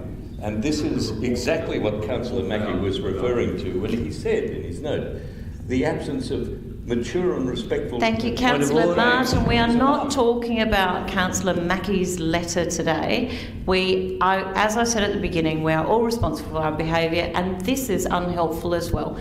If you would like to please finish speaking to the motion. I understand, Lord Mayor, calling out bad behaviour is unhelpful, and that's why this should be accepted. This is important. It is about calling out bad behaviour. No, it's not. No, it's calling out bad behaviour where there is a possibility of people wrongfully approaching councillors. I've given you an example. Okay, thank you, Councillor. Thank you. Well, may I have 30 seconds more? No. With leave of the chamber. No, sorry. Thank you, members. Does anybody else want to speak to this motion? Councillor Kouros? Yes, as Councillor Martin sat down and snickered at me and, and scolding me like I'm a child, he had Councillor no Kouros, idea. can we please talk to the motion? No. You gave him enough leeway I'm sorry. to actually talk about me in a way that I am acting inappropriately in this chamber. This is smokescreen and mirrors constantly displayed by Councillor Kouros, that's enough. Either speak to the motion or sit down. This is not appropriate behaviour. I will Councillor. speak to the motion. I will speak to the motion. And this motion clearly states with the administration's comments that we have got processes. Councillor Kera, please, I'm trying to hear. It was an independent report that found it. We have, I'm not subject to a call. Councillor. This administration comment is very clear in what we got processes in place in which we have as councillors as elected members, we are nominated and we are meant to act appropriately. We have procedures in place in regards to being transparent. We have got CAP in place in regards to developers putting through their applications. We're not privy to that as councillors. That is discussed at CAP, not at council. Everyone's getting very confused, and like I said, it's smoke screens and mirrors, and that's constantly what is at play here in this chamber, especially by Councillor Martin. Councillor, that is enough. So I would like to, I will not support this. This has been brought through by Councillor Sims in the past. It's demonising developers. They contribute to the City of Adelaide. They, just like everybody else does, everyone's got a role to play within the City of Adelaide, and we shouldn't demonise them at all as it constantly comes up. I'm sure that every elected member acts responsibly and ensures that they declare whatever they need to as a requirement under the legislation. Everyone abides by that. We have training on it. We know what we are meant to do. We know how we are meant to act as councillors. We have got procedures in place. We've got legislation in place. We have all of that in place as councillors. And that is what I want to say at this, as it keeps coming up, this motion, and it's very clear with administration's comment that that is the case. Thank you. Councillor Hyde, then Deputy Lord Mayor. In the administration comment, there is not a definition for developer. What is a developer? I spoke to a constituent today who is buying a property in order to knock it down and redevelop that site for them to have their residential home in the city. Is that a developer? Are you actually asking the question or doing a rhetoric, Dorothy Dixon? No, it's not rhetorical. If we're going to implement this register, it needs to be CEO, fine. definition of a developer, please. Thank you. Through the presiding member, I'll hand over to Ilya. However, this does feel very deja vu because I'm pretty sure we had this discussion back in 2019 and again in 2020. Ilya, you'll be a fresh perspective and a fresh voice on this, so I'll hand over to you. Thank you for the question. I take the question to mean in terms of the development of the current PDI Act, and that would be anyone developing a property. And so that could also include, does that include a resident? As anybody developing a property was the answer. A resident building, so that is I'm looking to confirm that's an application of the PDI. Correct. Okay. I mean, obviously it speaks for itself, that's just silly. Deputy Lord Mayor. Thank you, Lord Mayor. I do want to touch on a couple of things. Obviously, with what we have before us, I do feel that this motion and the intent behind it is demonising developers. I did hear from the mover that that's not the intent, but if that's not the intent, then maybe what you should be doing is creating a register for any ratepayer, not just for developers, not just for a particular industry, but that's not the case here. Councillor Kouros did mention the contribution that developers make, whether if it's economic or social. Let's not forget that developers create housing outcomes. They actually create communities. So you go through and look at any apartment or any precinct, chances are a developer has come through and they've actually curated the precinct and that space. So they are creating communities. So we just need to be mindful of the ratepayers who are contributing to the city in so many ways. Not only are they paying rates, they're building houses and apartments and retail spaces, and they're contributing in many aspects. And just one more point, Lord Mayor, if I can just remind members of our conflict of interest provisions, whether if we're an elected member, or I guess in my case, given that I am the nominee that sits on the Council Assessment Panel, the conflict of interest provision, or the Code of Conduct, I should say, the Code of Conduct actually differs to the Code of Conduct that applies to elected members. So if members are not aware, then maybe you should check that out, because I can guarantee you that the Code of Conduct that is given to all the Council Assessment Panel members, whether if they're a council member or an independent subject matter expert, is far more thorough, and there is no wiggle room in there. So I encourage members to look at those conflict of interest provisions and Code of Conduct, and that certainly speaks for itself, and I don't think something like this is necessary. Members, any other speakers? Councillor Martin? Well, just a question. I thank the Deputy Lord Mayor for raising that. So, am I to understand that if I was a developer or had a direct association with a developer, I couldn't even vote on something like this?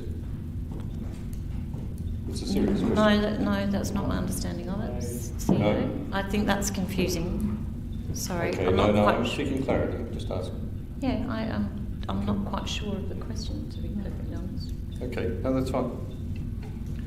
Thank you. Through the presiding member, I didn't understand the question either. If you could just repeat that, please, Councillor. I was the comment by Councillor Abrahimzadeh about the Code of Conduct and conflict of interest triggered in my mind a question related to personal circumstances.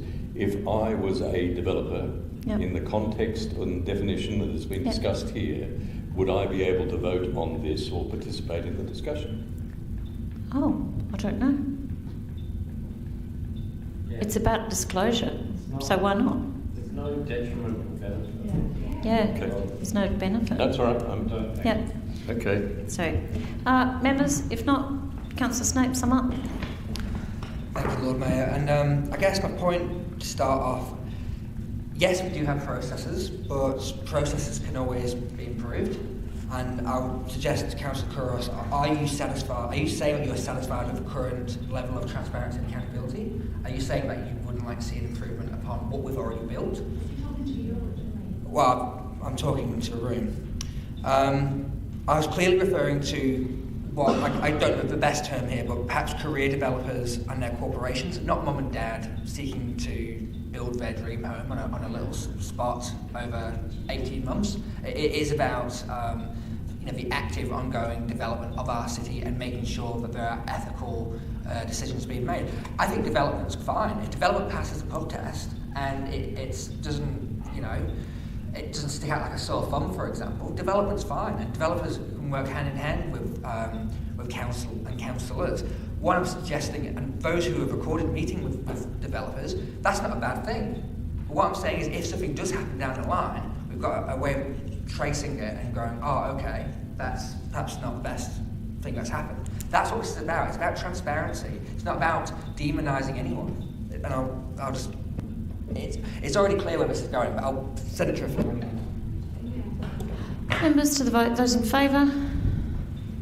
Those against? That is lost. Division. Council members, the division has been called on the motion. All those in favour, please stand and remain standing until the names have been called. Councillor Snape and Councillor Martin. Now, members, we lost Councillor Donovan. I think she would have stayed had we continued as we started with motions 17.1.2.3. So we're going to have another go at 17.5. Councillor Ho, bilingual Chinese Mandarin Community Safety Officer trial. Thank you, Lord Mayor. I'd like to move the motion as print, and I look for a seconder. Councillor Hyde, I think yes. There, man. It went up, it came down. Yes. Thank you, Lord Mayor. I mean, look, like members, just give you some kind of like background information about this motion. And within my term, when I first got elected, I do understand. I actually see the issues. Between my local Chinese community as well as the council, as well as the police, in terms of security, safety, and policing. Hence, like with the support of the chamber, that we firstly have the safe audit in the area, which has been done properly, and I was quite happy with the outcome.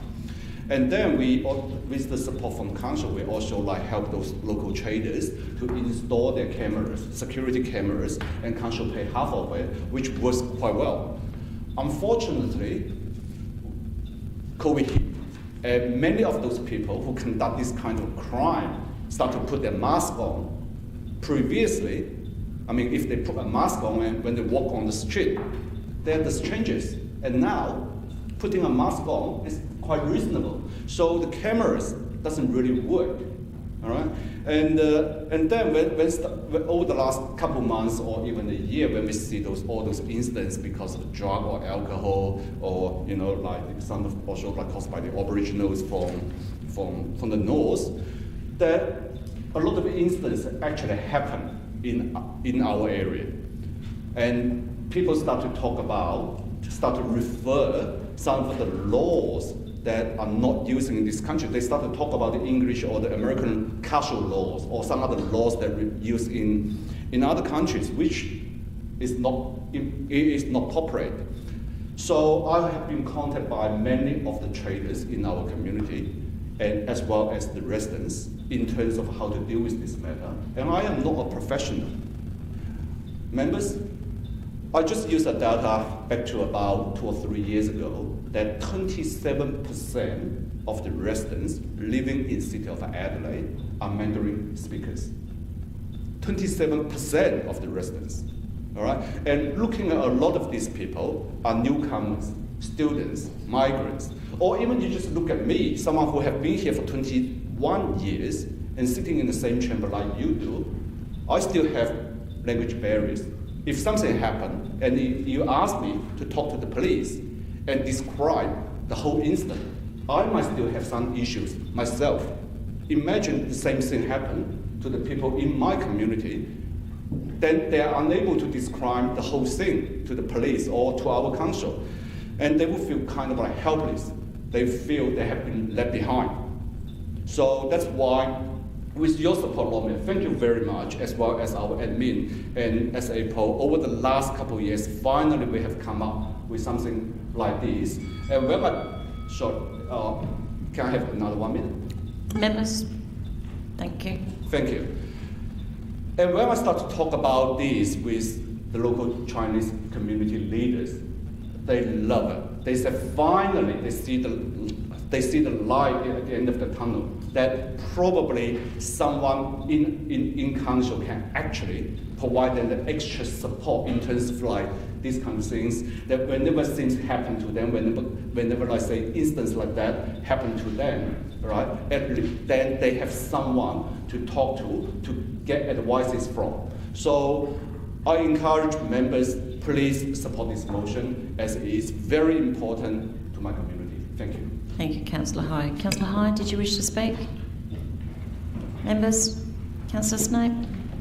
Thank you, Lord Mayor. And I will support this motion and the offer of bipartisanship. I think it is a good motion. I also know your comment earlier in regards to Councillor Donovan leaving, and it seems when the factions motion... Councillor, we are talking to this motion and nothing else but this motion. That's fine. Since this isn't an independence motion, I'm sure it will pass, and I will support it, and I will support other motions further down this page as well. I just hope that bipartisanship is shared by all in this room.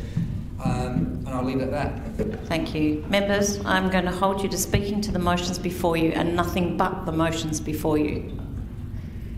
Councillor Martin. Yeah, look, I will support this, and I do trust that you won't interrupt me.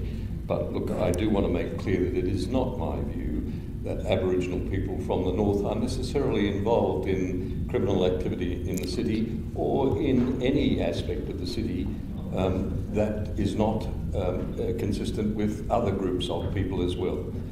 It is important that we don't stereotype people and associate them with particular incidents. Nevertheless, I accept that there have been some issues in Chinatown, issues that do need addressing, and I think having a bilingual speaker in the area will provide some comfort to people for whom English is the second language. Thank you, Councillor Martin. Is there any other speakers? I'm just going to make a comment. I just want to thank Councillor Ho. He has actually been quite relentless in pursuing this for his community. We had a fabulous meeting with the team and also with SAPO, with Matt Nen and with Sarah from your team, Ilya. And it's a really great outcome that we can actually get to something that we might be able to pilot, which will give a level of comfort and also support to the Chinese community. As you say, it's a large part of our city community. So thank you, Councillor Ho, for bringing this motion forward. Would you like to sum up? Sum up. Members to the vote, those in favour? Those against? Can I have that recorded as unanimous, please? Thank you, members. 17.6, Councillor Martin, e-scooter bicycle safety. I can't say anything. I think it has to go to a vote immediately. Yes. Members, I do need a seconder before I go to the vote, Councillor Martin. Thank you, Councillor Snape. Lord Mayor, can I amend? No, I think we go straight to the vote. Straight to it. Members, to the vote, those in favour? Those against? Division. That is lost. Council members, a division has been called on the motion. All those in favour, please stand. Remain standing till all names have been called. Councillor Snape, Councillor Martin. Members, that takes us to 17.7. Sorry, Lord Mayor, just a procedural question. If a motion is put and it fails, and then an identical motion is put, and it fails, can it not be done for another 12 months? It's only a rescission that can't come back in for 12 months. Right, understood. So, 17.7 is extending the tram to North Adelaide, and I have Councillor Kouros. Thank you, Lord Mayor. Do I have a seconder? I see two hands waving at me, and I didn't see which one went up first. So, but Lord Mayor, I have got a variation. I've got Deputy Lord Mayor. I have a variation. Yes. Just a few little tweaks. Can I just have a look at that? Resolves and requests, yes. So council resolves. and requests. So, with this motion, I just want to be clear that we are talking about the tram, but also maybe options or something similar, like the trackless trams. Okay, thank you. I'll accept that. It's not. It's still in keeping with the original intent of the motion, Councillor Couros. Thank you, Lord Mayor. Basically, better connectivity within our city is everything that we all strive for. To have better connection from the north to the south or within the CBD is what we've been, what the people in the north, traders and the local community are very, very keen to have. The tram has been talked about before, I think, in the previous term of council, and at the moment what we have is a dead end tram, but one that's unable to actually extend out as the issues in regards to the bridge. So I'm hoping that if this motion gets up, that we can write to state government, because we have a new government now, to advocate for this extension that is very vital, as I said, for the residents and the business community, and all the importance of a better connectivity, as I said, and also maybe if that can't happen with a tram, if we can look at better technology to be able to service the people from the north, and that's what we're looking for in this motion. Thank you. Deputy Lord Mayor. Thank you, Lord Mayor. I commend this motion to the Chamber. I think this goes to show some long-term thinking here by Councillor Couros. Lord Mayor, as we know, the previous and current council have done a fair bit in terms of looking at some strategic projects, and I guess one in North Adelaide being 88 O'Connell. The state government, as we know, they've recently announced the redevelopment of the Adelaide Aquatic Centre, whatever location that ends up being. It will be somewhere in North Adelaide or in that vicinity. So in terms of the activity in North Adelaide, in terms of I guess improving the connection between the city and North Adelaide and increasing accessibility, I think this does that very well, and there's a lot of long-term thinking here. So I think that who knows, some of us elected members may not even be around to see the results of this, but I do commend Councillor Couros for bringing this to the Chamber. Thank you, Councillor Snape. Thank you, Lord Mayor. And well, I'm not 100% sure if a housing complex will act as an attractor. That's a discussion for a different day. The guts of the motion is sound, and in fact we had a radio interview the other day, I think myself, Councillor Hardy, Councillor Knoll, and we didn't agree on everything, but I think we all agreed on trams, and that was the takeaway from that experience. While I do question the logic, I think trackless trams are good and they are the future. Having seen that the tracked trams have already kind of started to go down that route anyway, going down King William Road, I don't necessarily see the point of that addition, but I won't not vote for it because of that, because I get the intent of the motion, and so that's a roundabout way of saying I will support this motion. Members? Councillor Martin, then Councillor Hyde. Yeah, just a couple of quick questions. I've not kept abreast of the trackless tram technology. Is this the same trackless tram concept that you and Councillor Couros proposed in the 2018 election? Or well, trackless trams have obviously continued to evolve. I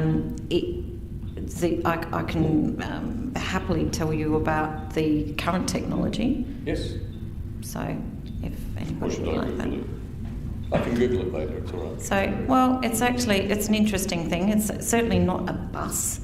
It's actually, if you put a train together with a bus and they bred, you would get a light rail trackless tram. It is new technology. It would also have a different impact in terms of what the bridge needed to do in terms of the engineering, because the weight is different than the current trams that we're running.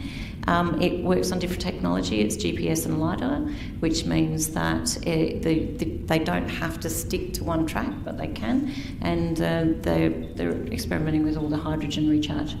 And when this was proposed in 2018 by you and Councillor Kouros, did we write as a council, I honestly can't remember, to the then government led by Premier Wetherell, asking them to do it? I can't remember, and I think 2018 it was Marshall government by the time we came in, because they came in March 2018 and we were in November. So I had many conversations with Premier Marshall, former Premier Marshall, and as I'll continue to have with the current Premier. Okay. And can I ask the administration, this is obviously based on the renewal of the Adelaide Bridge. What year again is that scheduled for in our strategic asset management plan? Through you, Lord Mayor, within the next 6 to 7 years. That's about 6 to 7 years, so that's 2028. Yep. Okay. Okay, thank you. Thank you. Councillor Hyde. I had a variation which I provided to administration. I just inserted an extra advocacy clause in there. Are we able to? Do we have a variation from Councillor Hyde? We'll just find that one, Councillor Hyde. I'm not sure we've got that.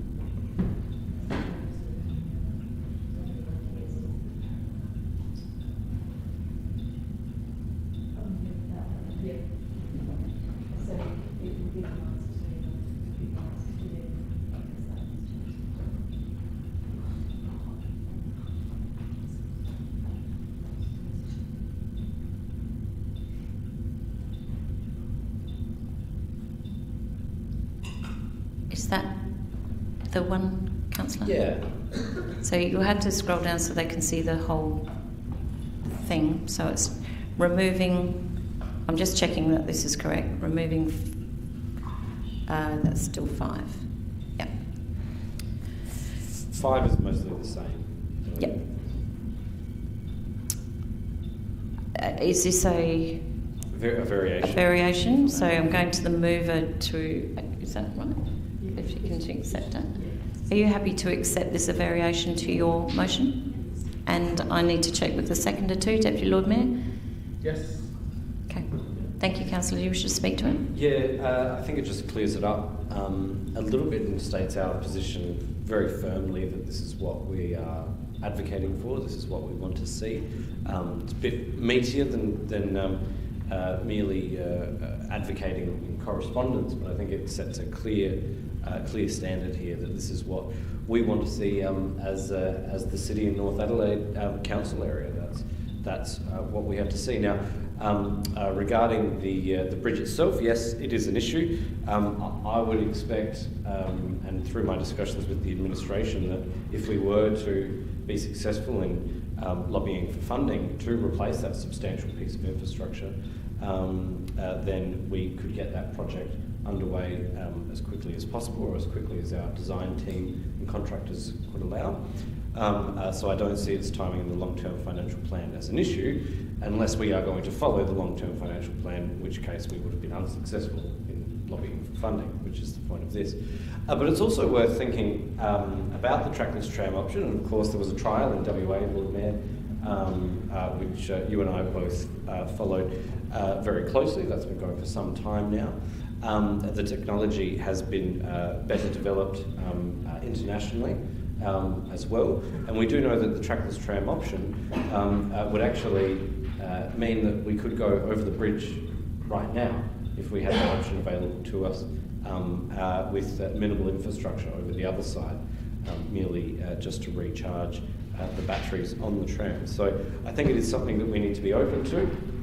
The accessibility to and from the city and within the city is a real issue, as we saw in the McGregor-Tan report. We do need to be doing everything we can to move people around more effectively. Now, what I won't support, of course, is if we send a tram down O'Connell Street and it messes with the public realm to the point where you are seeing unintended consequences. We need to be maintaining accessibility for all modes of transport. I think we can do it. We've seen other jurisdictions in Australia do it very effectively, integrating trams safely and efficiently in the rest of their transport infrastructure, and that's really what I'd like to see us do here too. Thank you. Members, any other speakers? If not, I'm going to move it to sum up. Councillor Kouros. Thank you, Lord Mayor. Just to shed some light on it, the first time I heard about truckers' trams was actually during the campaign. I think it was Rick Carter who campaigned on that. That was his platform. It was technology that people could not comprehend at the time. He was, as always, ahead of his time, a very intelligent man. But I think we know more information on it now, and the beauty about the trackless trams is that you don't have to dig up major infrastructure for this to happen. But I don't know what the appetite is for the state government, and hence why I'm asking for us to have those conversations. Councillor Abraham-Zadeh is absolutely right. We've got population growth happening in North Adelaide with 88 O'Connell. We've got the state government have committed to an aquatic centre being built at the end of O'Connell Street. All of these things are important to the vibrancy of our city. We are very much focused on population growth. We can't have the population growth without proper connectivity within the city. It's very important that we look at the future of our city in that way, and we just need to focus on driving those pillars that we are looking at, and this is a key to all of that formulating, coming together for the residential community and for the business community and for our tourism, all of that. So I hope we get to have some really good conversations, or you do, Lord Mayor, and we can successfully come to some sort of vision in regards to better connectivity within our city. Thank you, members. If I can call for the vote, please. Those in favour?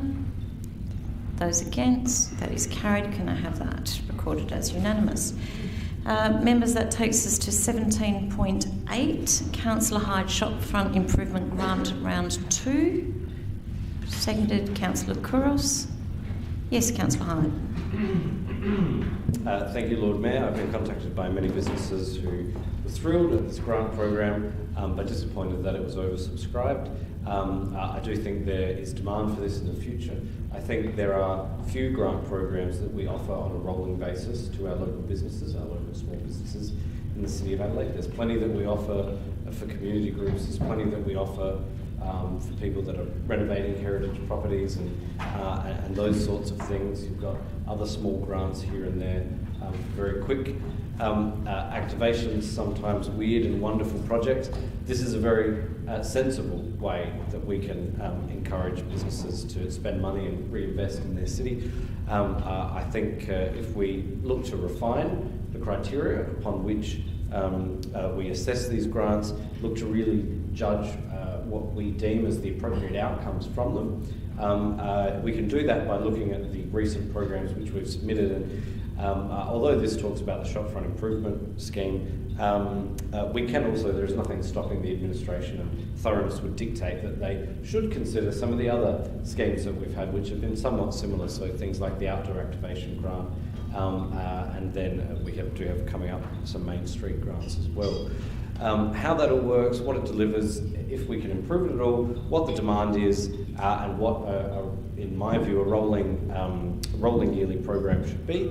That's what this seeks to do. It doesn't commit you to any expenditure, commits you to a review, but it does at 3 ask you to express your intent to deliver at minimum a second round. I know that it would go a long way to satisfying a lot of the businesses that missed out this time.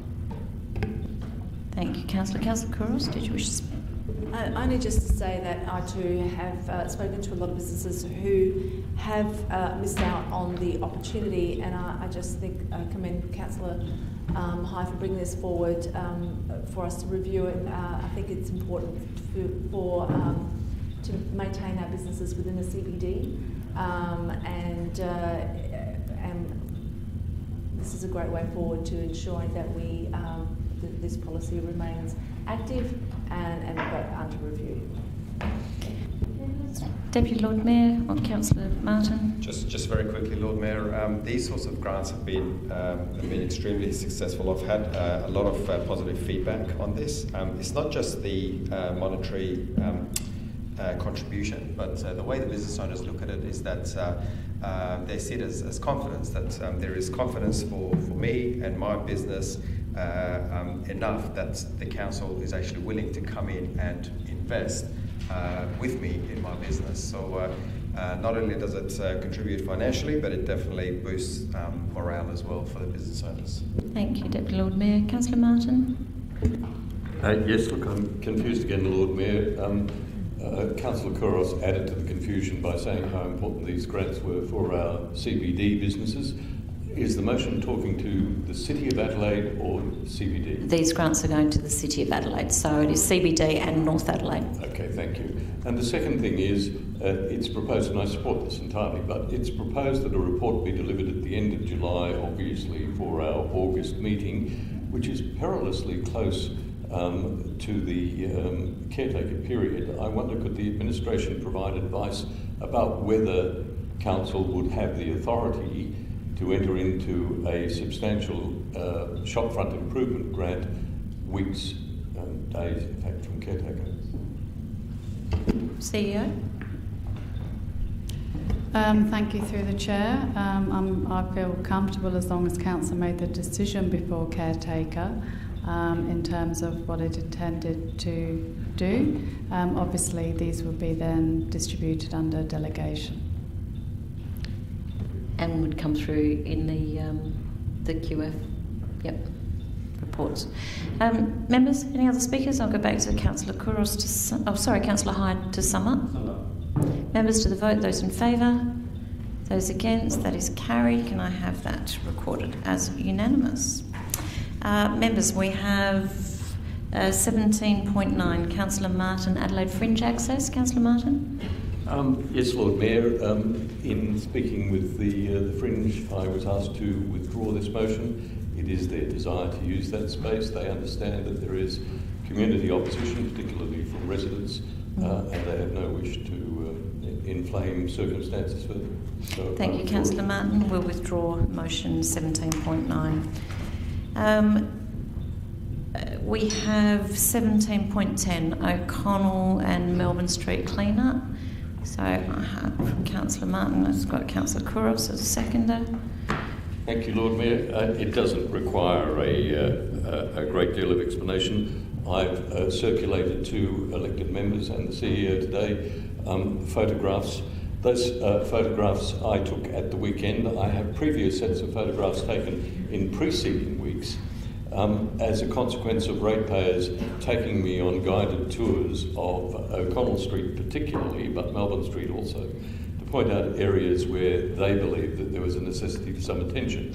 And as the photographs demonstrated, despite there having been a deep clean of O'Connell Street by the city, and which, by the way, some businesses complained about because it kicked up lots of dirt, but nevertheless it was a good thing that it happened, there are still large grease patches, dark patches in front of a lot of businesses, which are, to the eye, unappealing.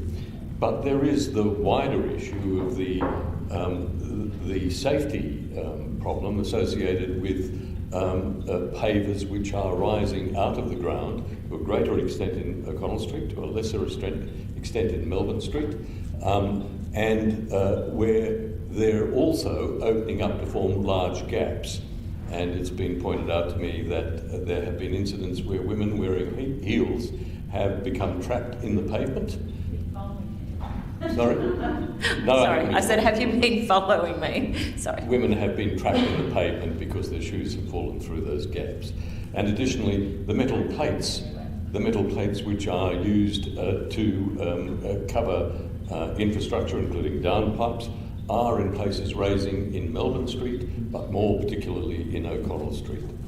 And further, there are, and I realise that many of the plant holders on O'Connell Street are those that are owned by private businesses, but many of them have gone to recognition and they contribute to the belief by some that somehow North Adelaide has lost its sheen. And that's also obvious on the planters that the council owns in Melbourne Street, where tiles have come off and they look unattractive. And finally, and I certainly didn't intend to single out Councillor Kouros' business, but you all saw the email that she circulated this morning.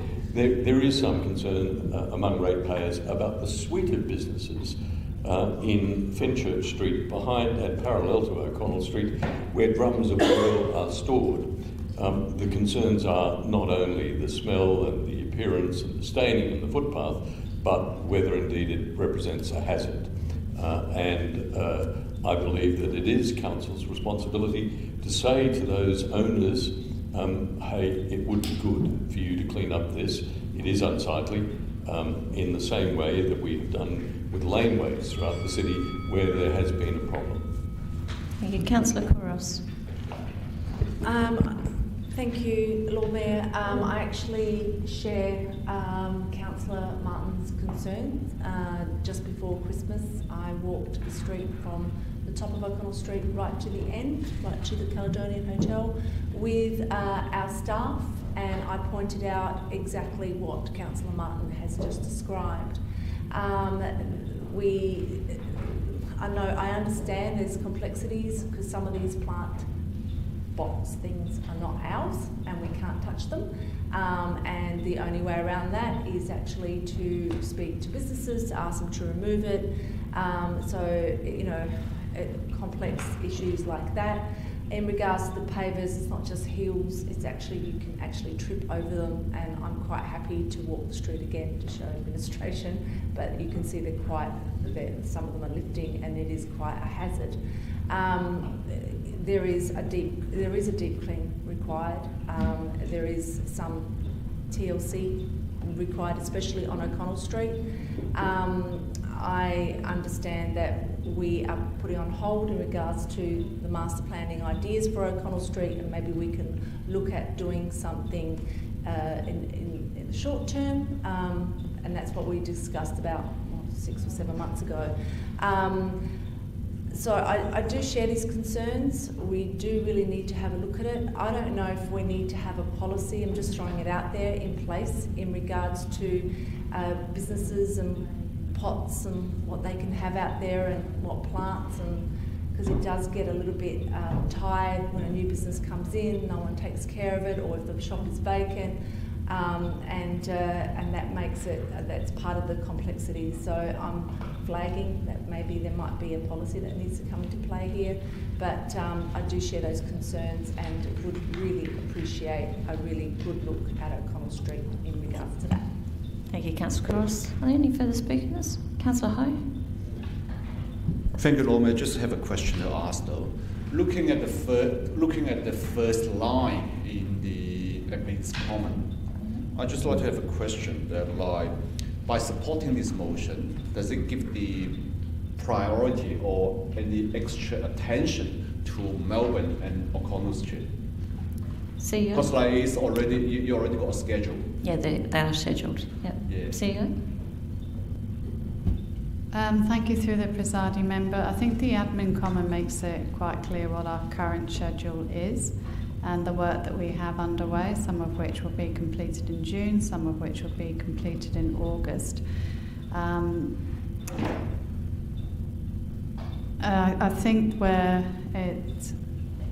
think it's the words immediately undertaken and a programme. So I guess I'd be keen to understand from the mover whether he's comfortable that our admin comment has much of this in train, or whether it's in addition to what we have in train. Because the reason why I ask this question, because I really don't like to see some of those major main streets in Central Walk or like behind. They're like Grosvenor Street, Hiney Street, Grove Street, and Franklin Street, right? So understand understand the intention from both the North Ward councillors. Understand that. But as a Central Ward councillor, I also like to speak for the people in my area. So basically, like you're saying that it's all planned. All planned. Okay, well, that's fine then. No problem.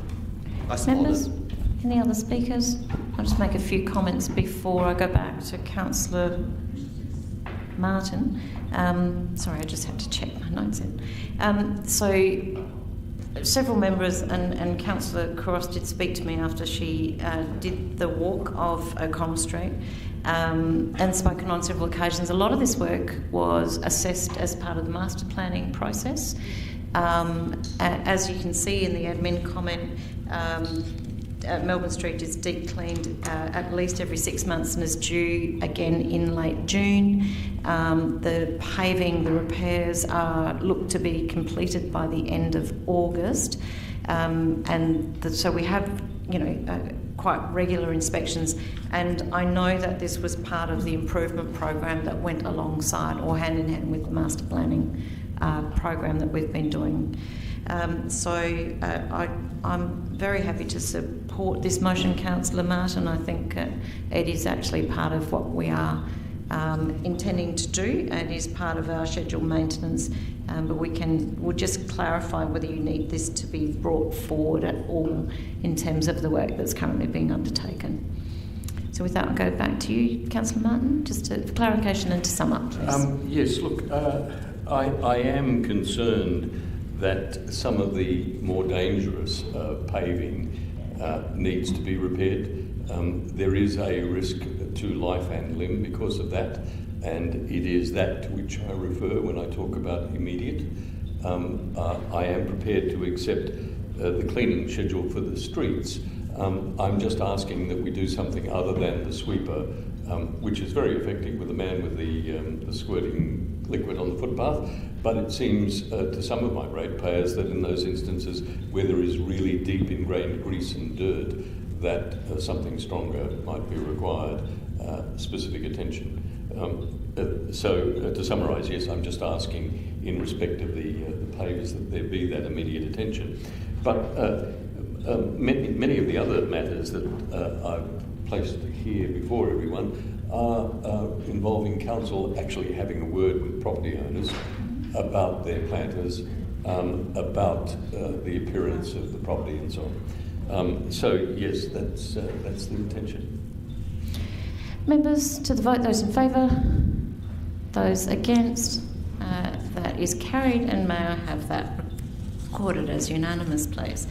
We have Councillor Martin, 17.11, Parklands Hospitality. And apologies, oh no, they haven't lost theirs, I've just lost mine. So Councillor Martin, 17.11. Yes, thank you, Lord Mayor. I'll just look for a seconder. Councillor Snape. What I'm asking for is a review of our position in relation to the use of parklands venues for commercial activity.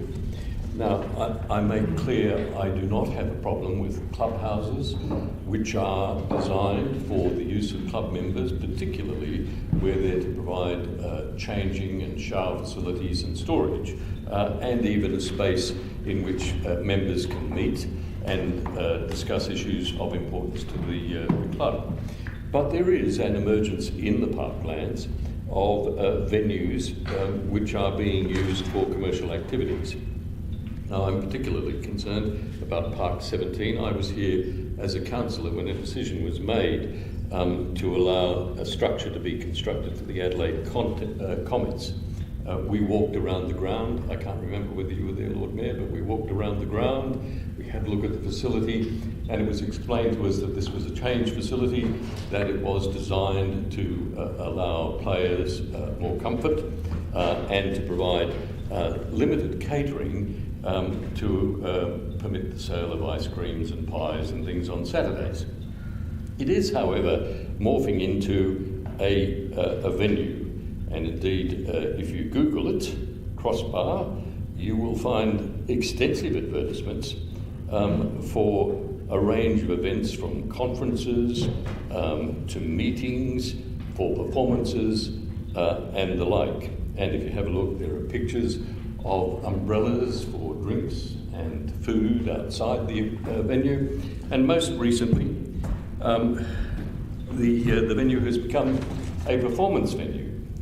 Comedy hypnotist Gerard V brings his internationally acclaimed comedy hypnotist stage show to to the Adelaide comments. You're invited to the show, and it goes on to offer show and dinner packages and many other invitations of that nature. Now, I don't dispute the right of clubs to be able to fundraise, but when it becomes a venue that is competing with bricks and mortar businesses in this city, which are paying rates, paying taxes, not being delivered services of the kind that this club is, and I hasten to add, there are others, but this one is the most obvious. There is a problem for us as a council, and the intention of this motion is to ask the administration to have a look at the arrangements and whether or not we could or should impose on existing leased premises or future leased premises some measures to protect businesses operating in the city. These businesses are in the city, within walking distance of others, which make a living by charging for the hire of rooms, food and entertainment. And they pay rates, they pay taxes. Lord Mayor, it is nothing more than an attempt to ensure that our businesses have the opportunity to trade as they intended to, and to trade successfully, and not be disadvantaged by others who have the distinct advantage of parklands for their venue. Thank you, Councillor Martin. Councillor Snape? Thank you. Members, Councillor High? Sorry, Lord Mayor, I wasn't aware that Councillor Martin was going to talk about Adelaide comments, and I have a perceived conflict of interest to declare that, like the soccer club that I'm chairing is a subtenant of Adelaide comments, and we use the parliament, and I will remove myself from the chamber. Thank you, Councillor High. Would anybody else like to speak to this? If not, I'll go back to Councillor Martin to sum up. Councillor Martin? Sum up. Members to the vote. Those in favour? Those against? Oh, sorry. Yeah, I'm here.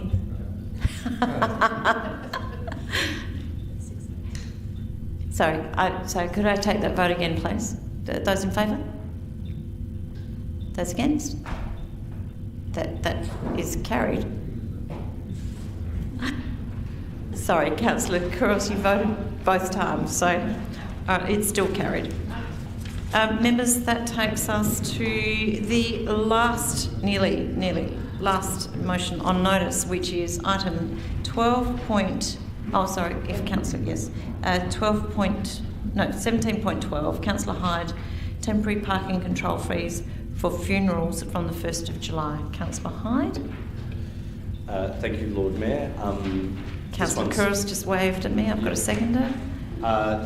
This one's self-evident. It has been previous practice in the City of Adelaide that we do not charge fees associated with these temporary parking control permits, although it has been pointed out that there is a hole in the policy, and it's actually just been perhaps not best practice is the word, or maybe it is best practice. It has not been the done thing to charge for funerals. I think that is correct. The policy needs to reflect that, and that is what this seeks to do, to rectify it from the 1st of July. We do have many churches in the City of Adelaide. I won't evoke the cliche name, but those churches do still very often hold funerals. I think there were around 65 last year that required temporary parking controls. I think it would be too much for us to seek to add that burden onto grieving families, onto churches which are essentially not-for-profits and charities. So we should seek to mitigate those costs and wear them. I understand that is in the region of around $10,000 a year in foregone revenue reclamation. So, but it is not an actual impact on our budget because that's been the practice every year. Thank you. Councillor Couros? Members? Back to Councillor Hyde to sum up. Members to the vote. Those in favour? Those against? That's carried. If I could have that recorded as unanimous. And Members, we get to item 18 on the agenda, which is motions without notice. Has Councillor Deputy Lord Mayor left? Is he? He's unwell? Okay. Are there any motions without notice? Councillor Martin? Yes, thank you, Lord Mayor. And that's pretty much it as I circulated. It is as it seems. I am not going to embellish it, but I do want to acknowledge Councillor Mackie. He is a character. Continue. Okay. He is a character who is well known in the city of Adelaide and for many decades. And indeed, I met him, I think, in the 90s. Probably doesn't even remember me, when I was associated with the Booksellers Association of South Australia. And he was then prominent in arts and literary circles and went on to become, as you know, prominent in the Rand government, working closely with the Premier, and later in a series of government roles, including working for governments of other political persuasions. He is, of course, as we now know, the occupant of the role of head of the History Trust of South Australia. His passion for this city is undeniable, and indeed I have had a number of conversations with people in recent months who talked about how after 20 years since he first arrived at this city, he retains his passion for the place. And as you probably know, he's in the process of arranging the completion of a building project, in which he was to live. He will, as I understand it, still move to the city, and I am pleased for that. But among his personal attributes is that he is unflappable. He is centred. He is also honest and ethical. And indeed, I remember Theo Murris telling me on numerous occasions after Councillor Mackie was elected that we were lucky to have Mackie because he was the most honest man that he knew. I will miss him. I've enjoyed his companionship here at the City of Adelaide, and I think he has done some remarkable things, despite the dust-ups. He has done some remarkable things, and his advocacy for this city will endure. I hope that if this motion of thanks is approved, that you, Lord Mayor, will write to him on behalf of the Chamber, despite your own personal thanks to him, and record that we, as an elected body, have formally passed a resolution thanking him for his service. Thanks, Councillor Martin. Councillor Snape is the seconder. Thank you, Lord Mayor, and that's a tough act to follow, Phil, so thank you. It is quite a sad situation we found ourselves in, with Greg leaving the Chamber. To me, Greg was a much valued mentor, colleague and friend. His sense of reasoning and respect, I think, will be quite missed in this place. And yes, he's given me some great advice over the last 18 months. I'm not fortunate enough, I should say, to have quite the history that you yourself have, Councillor Martin, and a more poorer for I would suggest. I'm not going to use this opportunity to talk about the reasons why he left. I think that's been made very clear in media and in the letter. Just to say that it is a real shame, and it is a shame that he won't be joining us, of those of us that do make it into the next term of council. I'll leave it at that. Members? Not Councillor Martin, someone? Members to the vote, those in favour? Those against? That is carried. Can I also have that recorded as unanimous? Members, that draws us to a close for this evening. Thank you, particularly for the last half hour or so. It's been quite good. We'll see you soon.